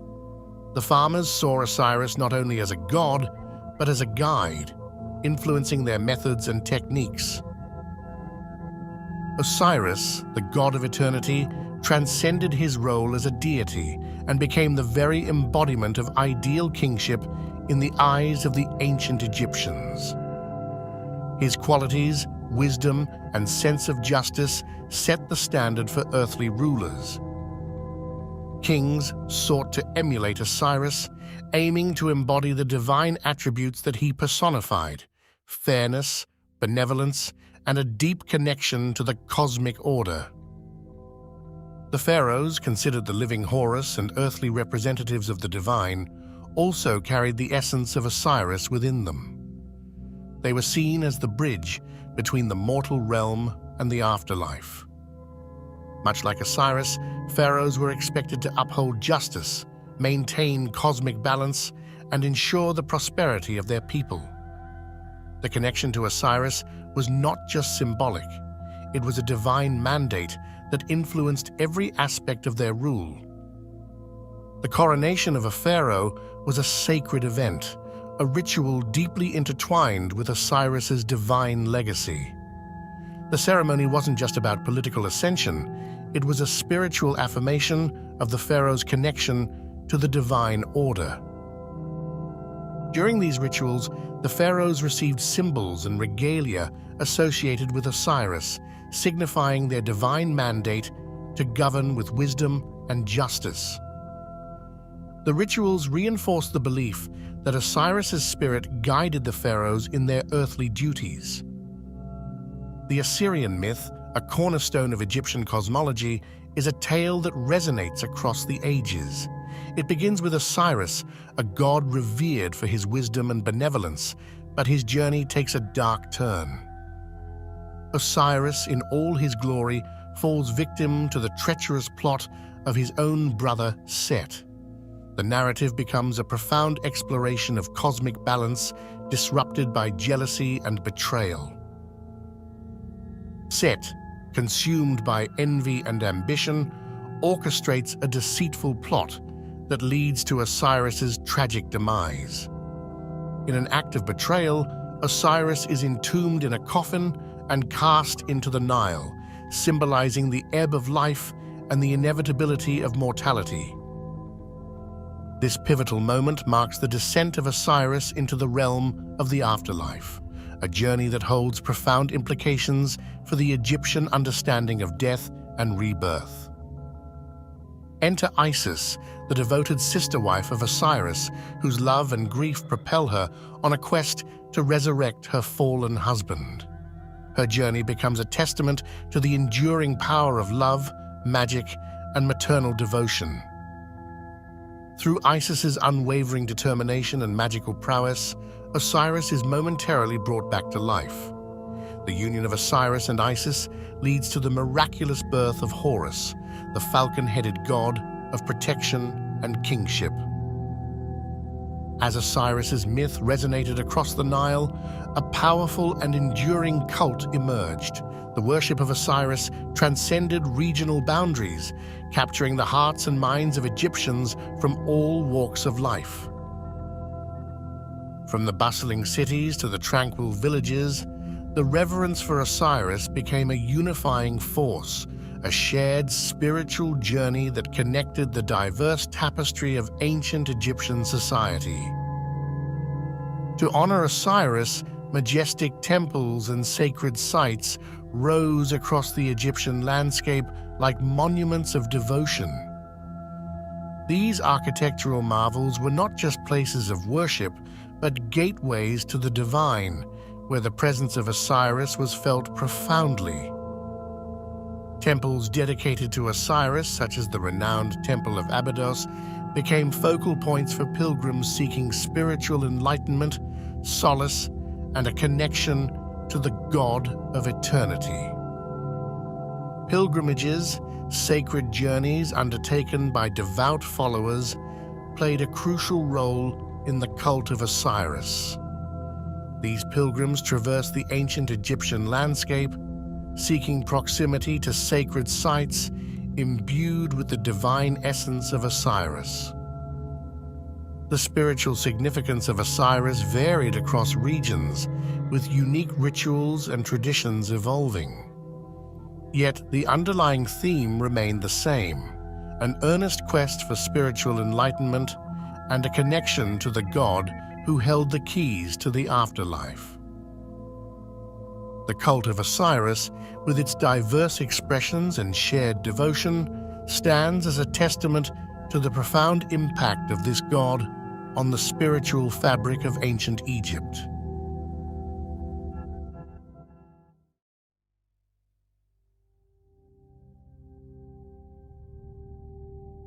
Among the pantheon of gods and goddesses, one enigmatic deity stands out. Set, the god of chaos and disorder, has woven his essence into the fabric of Egyptian mythology. His story, like the shifting sands beneath our feet, holds secrets and surprises that have echoed through the corridors of time. In the shadowy corridors of Egypt's mythic past, Set emerges as a figure shrouded in antiquity. Our journey begins with the origins of this intriguing deity. Set's early appearances in Egyptian mythology are as elusive as the shifting sands themselves. Descriptions and tales from ancient texts paint a picture of a deity both revered and feared. Set's intricate relationships within the divine pantheon are unveiled as we delve into his connections with deities such as Osiris and Isis. The cosmic dance of alliances and conflicts shapes the very essence of Egyptian mythology. Behold the visage of Set, an amalgamation of the divine and the animalistic. Hieroglyphics and artifacts reveal his distinctive form, an animal-headed god with the symbolic Set animal, an iconography that resonates through the epochs. Our exploration takes us into the heart of cosmology and creation myths. Set's role in shaping the very foundations of existence is unveiled as he becomes a pivotal force in the grand tapestry of the Egyptian cosmos.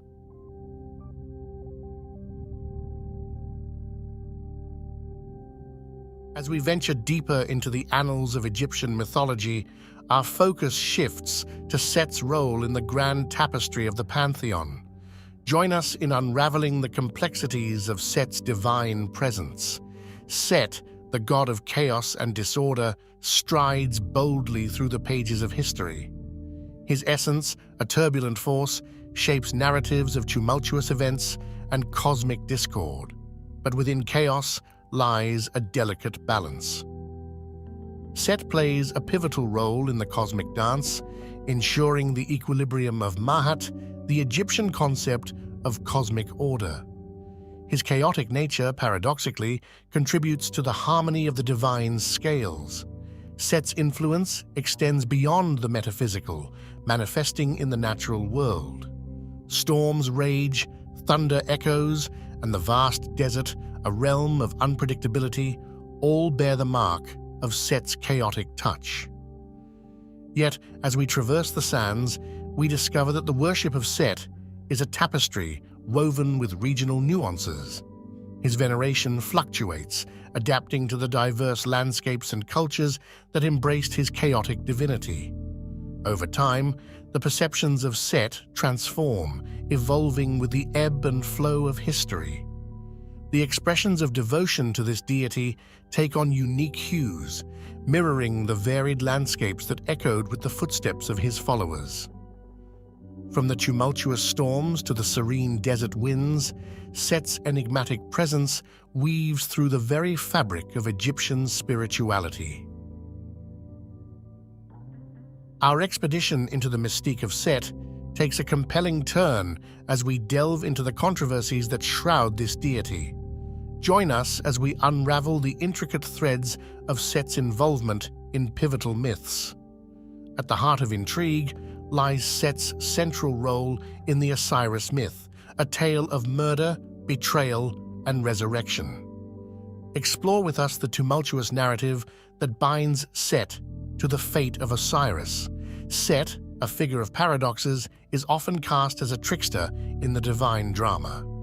Today, we analyze the controversial aspects of Set's character, a deity whose actions blur the lines between chaos and cosmic order. The cosmic stage witnesses the clash of titans as Set and Horus engage in an infamous battle of gods. We unfold the pages of this timeless rivalry, exploring the motivations and consequences of their divine conflict. In the galleries of ancient art, we encounter Set in diverse forms, a benevolent protector and a malevolent force. These depictions mirror the complexity of his essence, revealing a deity whose nature defies simplistic categorization. From guardian to adversary, Set's duality captivates the artist's brush, leaving us to ponder the multifaceted facets of his character. Join us as we navigate the artistic tapestry that unveils Set's enigmatic nature, a character woven with threads of controversy and contradiction.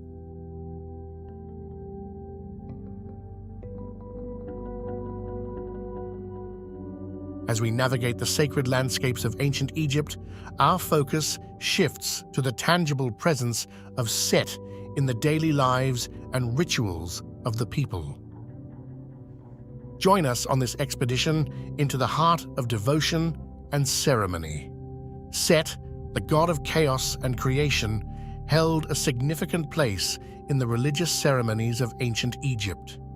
His presence permeated the rituals, a force invoked to bring blessings, protection, and perhaps a touch of the unpredictable. Temples dedicated to Set stood as monuments to divine reverence. Today we explore the echoes of these once grand structures, where the faithful gathered to pay homage to the enigmatic god. Offerings and prayers, like whispers in the desert wind, were directed to Set. Join us as we uncover the artifacts and relics that speak of the devotion expressed through these sacred acts, a testament to the intricate relationship between mortals and the divine. The priesthood dedicated to Set held a unique role in the religious tapestry of ancient Egypt. Their practices, a blend of mysticism and tradition, played a crucial part in maintaining the connection between the mortal realm and the chaotic forces embodied by Set. From sacred chants to elaborate ceremonies, the practices of Set's priesthood were as diverse as the landscapes that surrounded them. Today, we piece together the fragments of these ancient rituals, attempting to decipher the language of devotion spoken to the god of chaos. As we step into the later chapters of Set's story, we witness the ebb and flow of his influence across the ages. Join us in exploring the legacy and modern reinterpretations of the god of chaos. The New Kingdom marked a pivotal period, and with it came a shifting tide in the pantheon's popularity. Set, once a prominent figure, experienced a decline as the dynamics of worship evolved. What led to this transformative moment in the deity's journey? Fast forward to the present day, where Set's ancient spirit resonates in unexpected ways. Explore with us the realms of literature, pop culture, and modern spirituality as Set finds new life in the imaginations of artists, writers, and seekers. The god of chaos, once confined to the pages of history, now strides boldly into our modern consciousness. Discover the myriad faces of Set in contemporary tales, art, and even spiritual practices that draw inspiration from the ancient. But what about the lasting impact? As we navigate the landscapes of Egyptian and global cultural heritage, we examine how Set's presence endures in the collective imagination.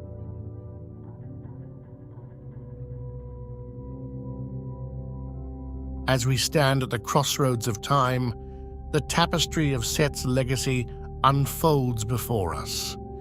From the ancient scrolls to the canvases of today, the god of chaos has woven himself into the very fabric of our exploration. Each stroke of the artist's brush, every carefully carved hieroglyphic, tells a tale of a deity who defies simple definition. Set, with his duality and controversy, continues to captivate and mystify, leaving an indelible mark on the sands of history. As we conclude our expedition into the mysteries of Set, we invite you to carry the spirit of chaos and creation with you. Let his enigma linger in your thoughts, a reminder that the ancient world holds secrets waiting to be discovered.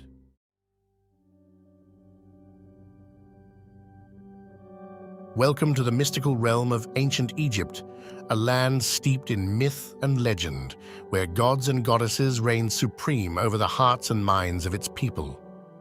Among these divine beings, one figure stands out, revered and enigmatic: Anubis.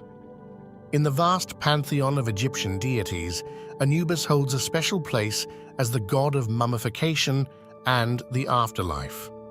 His presence permeated every aspect of Egyptian society, from religious rituals to funerary practices.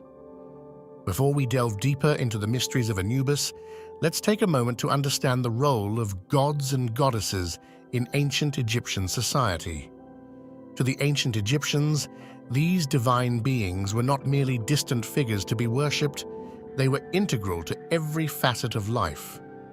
From the mighty Ra, the sun god, who journeyed through the sky each day, to Isis, the goddess of magic and motherhood, who protected her people with her powerful spells, the gods and goddesses of Egypt were seen as both protectors and guides.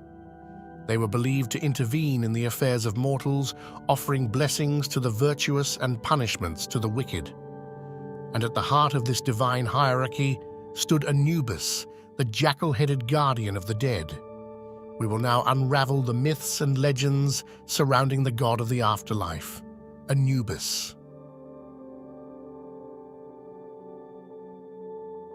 To understand the origins of Anubis, we must journey back to the dawn of Egyptian civilization, where myths and legends intertwine with history. Anubis, one of the oldest gods in Egyptian mythology, emerged from the primordial chaos, embodying the mysteries of life and death. Often depicted with the head of a jackal, Anubis's appearance is as striking as it is symbolic. The jackal, a scavenger of the desert, was associated with death and the afterlife, making it a fitting representation for the god who presided over these realms. Anubis was more than just a symbolic figure. He played a vital role in Egyptian religious rituals, particularly in the process of mummification. As the god of embalming and the afterlife, Anubis oversaw the preservation of the deceased's body and guided their soul to the underworld. As for his parentage, the origins of Anubis are shrouded in mystery, much like the god himself. While some myths suggest that he was the son of Osiris, the god of the afterlife, and Nephthys, others propose a lineage with Set and Nephthys. Regardless of his parentage, Anubis's role as the guardian of the dead remained constant throughout Egyptian history, his presence offering comfort and protection to the souls journeying to the afterlife. In the realm of Egyptian religion and funerary practices, Anubis reigned supreme, his presence felt in every aspect of the journey to the afterlife. From the moment of death to the final judgment, Anubis played a crucial role in guiding the souls of the departed. One of the most sacred rituals involving Anubis was the weighing of the heart ceremony, conducted in the Hall of Ma'at. Here, the heart of the deceased was weighed against the feather of Ma'at, the goddess of truth and justice. Anubis presided over this solemn ceremony, ensuring that the scales remained balanced. If the heart was found to be lighter than the feather, it meant that the soul had lived a righteous life and could proceed to the afterlife. But if the heart was heavy with sin, it would be devoured by the fearsome beast, Ammit. Beyond the halls of judgment, Anubis continued to guide the souls of the departed through the treacherous journey to the afterlife. With his keen sense of direction and unwavering vigilance, he protected grave sites from desecration and ensured that the deceased found their rightful place in the kingdom of Osiris. The importance of Anubis extended beyond the realm of the spiritual, as his statues and imagery adorned tombs and temples throughout ancient Egypt. These representations served not only as symbols of protection, but also as reminders of the eternal cycle of life, death, and rebirth.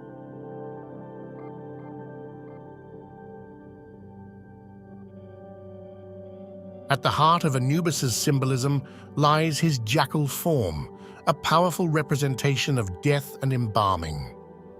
The jackal, with its association with scavenging and the desert, was seen by the ancient Egyptians as a creature of the underworld, roaming the night in search of souls.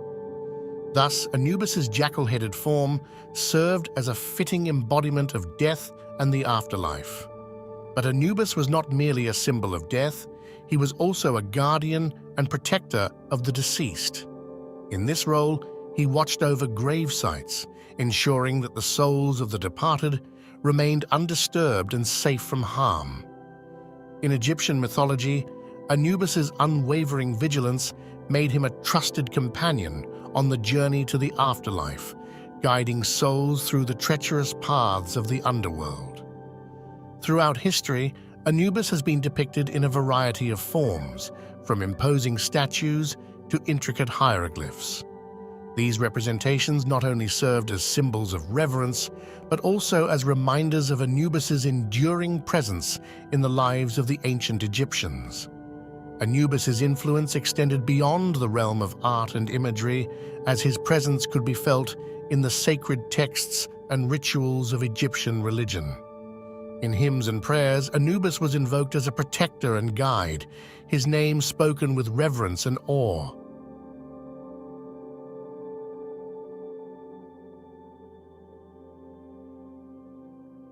As we continue our exploration of the enigmatic deity Anubis, we uncover a trove of fascinating facts and trivia that shed light on the lesser-known aspects of this ancient god's legacy. Did you know that beyond his role as the guardian of the dead, Anubis was also associated with healing and magic? In ancient Egypt, Anubis was often invoked in healing rituals, where his divine presence was believed to bring comfort and relief to the sick and afflicted. His connection to magic was equally profound, with spells and incantations invoking his name for protection and guidance. But perhaps one of the most intriguing connections involving Anubis is his association with the constellation Canis Major, the great dog in the night sky. In ancient Egyptian mythology, Anubis was sometimes equated with the celestial dog that followed the great hunter god, Orion, across the heavens. This celestial connection further underscores Anubis's role as a guardian and guide in both the earthly realm and the stars above. Anubis's significance extends beyond his celestial associations, as he played a central role in the Osirian myth cycle, one of the most enduring narratives in Egyptian mythology.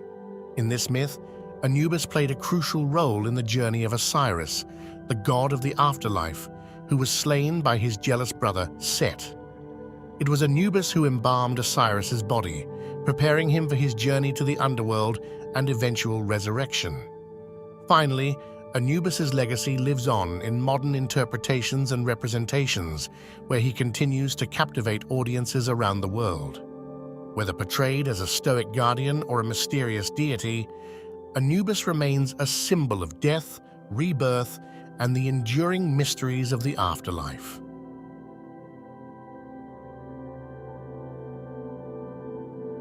As we reach the conclusion of our journey through the realm of Anubis, we are left with a profound appreciation for the enduring legacy of this ancient deity.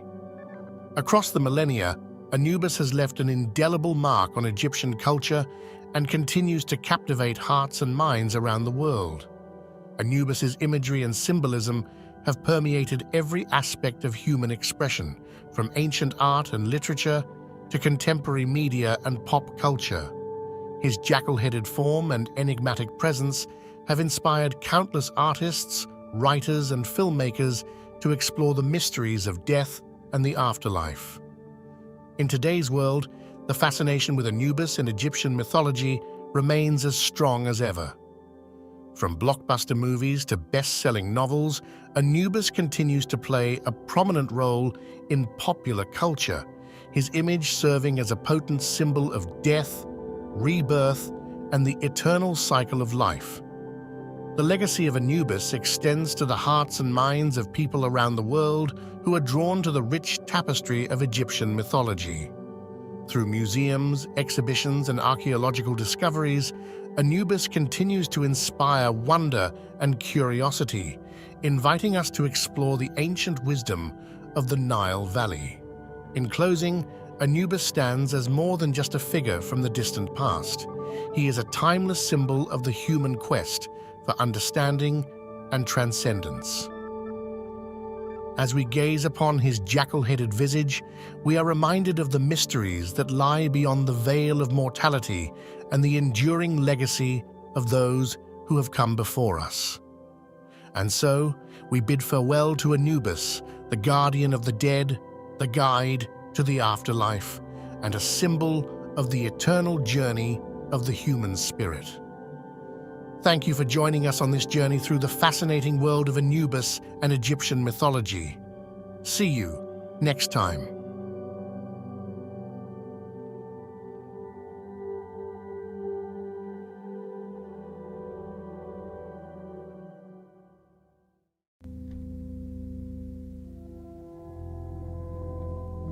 Get ready to dive into the magical world of Bastet. Let's pause for a moment to appreciate the captivating realm of Egyptian deities. Picture a civilization where gods and goddesses weren't distant figures, but integral forces shaping every aspect of life, from birth to the afterlife. Egyptian deities weren't just beings to be worshipped, they were a reflection of the cosmic order, guardians of balance in a world of mystery. Today, our spotlight shines on one of these remarkable entities, Bastet, the goddess who held the keys to home, fertility, and protection. She wasn't just a divine figure, she was a guardian, a symbol of the very fabric that wove through the lives of the ancient Egyptians. Imagine a deity fierce enough to protect, yet gentle enough to nurture. Bastet, with her enigmatic blend of strength and grace, held a special place in the hearts of those who sought her blessings. Bastet, situated along the fertile Nile Delta, was not just a city. It was the cradle of Bastet's worship. The very soil beneath it bore witness to the emergence of this revered goddess. Imagine a city pulsating with the energy of devotion, its streets alive with the echoes of worship. As we journey through time, we witness the evolution of Bastet's character. From her early manifestations as a lioness deity, embodying ferocity and protection, to the gradual transformation into a more domesticated cat goddess, symbolizing the gentler aspects of home and fertility. Now let's uncover Bastet's role in the grand pantheon of Egyptian gods and goddesses. She wasn't just a singular entity. She held a unique place, often invoked as the defender of the home and the benevolent protector of those who sought her divine favor. As time marched forward, so did the artistry that adorned the temples and tombs of ancient Egypt. The evolution of Bastet's iconography is a tale in itself, from the fierce lioness to the graceful domestic cat. Each representation told a story, capturing the essence of the times and the beliefs of the people. Through the skilled hands of artisans, Bastet's image transformed, mirroring the ebb and flow of Egyptian society. Join me as we explore the intricate details etched into statues and carvings, revealing not just an artistic evolution, but a cultural one as well. Among the many facets of Bastet's character, one that stands out is her fierce protectiveness, particularly towards women and children. a deity whose embrace shields the vulnerable, whose presence brings comfort in times of peril.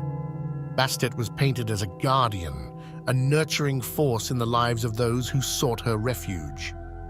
Let's unravel the intriguing transformation of Bastet from a formidable lioness deity to a more domesticated cat goddess. Witness the shift from ferocity to grace as Bastet adapts to the changing beliefs and values of ancient Egyptian society. Imagine Egypt coming alive with the rhythm of drums, the sway of dancers, and the jubilation of festivals dedicated to Bastet. These celebrations weren't merely rituals. They were expressions of gratitude, joy, and the profound connection between the people and their goddess. These gatherings were not only a time for merriment, but also moments when the divine and mortal worlds converged, forging a bond that transcended time itself. Our next stop is the renowned Temple of Bubastis, a colossal structure that stood as a testament to the adoration for Bastet. Imagine wandering through its grand halls, where the air was thick with the fragrance of incense and the chants of devoted worshippers echoed through the sacred chambers. We step further into the heart of worship and delve into the intricate rituals and ceremonies performed in honor of Bastet. From offerings of food and incense to elaborate processions, each ritual carried profound significance, symbolizing the devotion of the ancient Egyptians to their beloved goddess. Central to the worship of Bastet were the priests and priestesses who served as intermediaries between the mortal realm and the divine. Explore with us the roles and responsibilities of these spiritual guardians who ensured the sanctity of the rituals and maintained the connection between the people and their goddess. Through the sacred spaces of Bastet has unveiled the devotion and cultural significance surrounding her worship.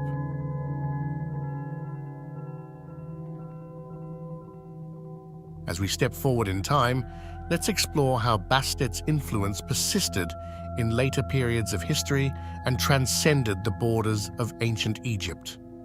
Discover with me the threads connecting this feline deity to different cultures and civilizations, showcasing the adaptability and timeless allure of Bastet.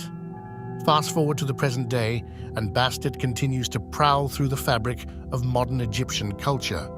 From street art to contemporary literature, explore with us how Bastet's image has seamlessly integrated into the tapestry of global popular culture, captivating the imagination of people around the world.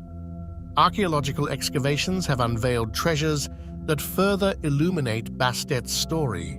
Join me as we discuss the artifacts and inscriptions that provide invaluable insights into the practices, beliefs, and the widespread worship of this goddess in ancient times. Our journey doesn't end in the pages of history. Bastet's charm endures in the contemporary world, captivating the hearts and minds of many. From fashion to film, explore how this ancient deity has become an icon, leaving an indelible mark on the cultural landscape of today. As we conclude, let's take a moment to summarize the key points that made our journey so special. We explored Bastet's origins in the ancient city of Bubastis, witnessed the evolution of her character through different periods of history, and delved into the myths and stories that surrounded this benevolent goddess. From her protective nature towards women and children to the vibrant festivals dedicated to her, Bastet's influence resonates through the annals of time. We uncovered the symbolism behind Bastet's various forms, her associations with animals, and the symbols that adorned her temples, the Ankh, the Sistrum, each carrying a profound meaning in the worship of this divine feline. Our journey also took us to the temples dedicated to Bastet, where rituals, ceremonies, and the devotion of priests and priestesses echoed through the sacred halls. We traced Bastet's influence through later periods of history, explored her presence in modern Egyptian and global popular culture, and discovered how this ancient goddess continues to capture our imaginations even today. Thank you for being a part of this journey. Your curiosity and engagement have truly made this exploration of Bastet's world a remarkable experience. If you're as fascinated by ancient Egyptian mythology as I am, I encourage you to continue your quest for knowledge. Remember that the mysteries of the ancient world are boundless. May your curiosity continue to lead you on exciting journeys of discovery. Until next time, thank you and farewell.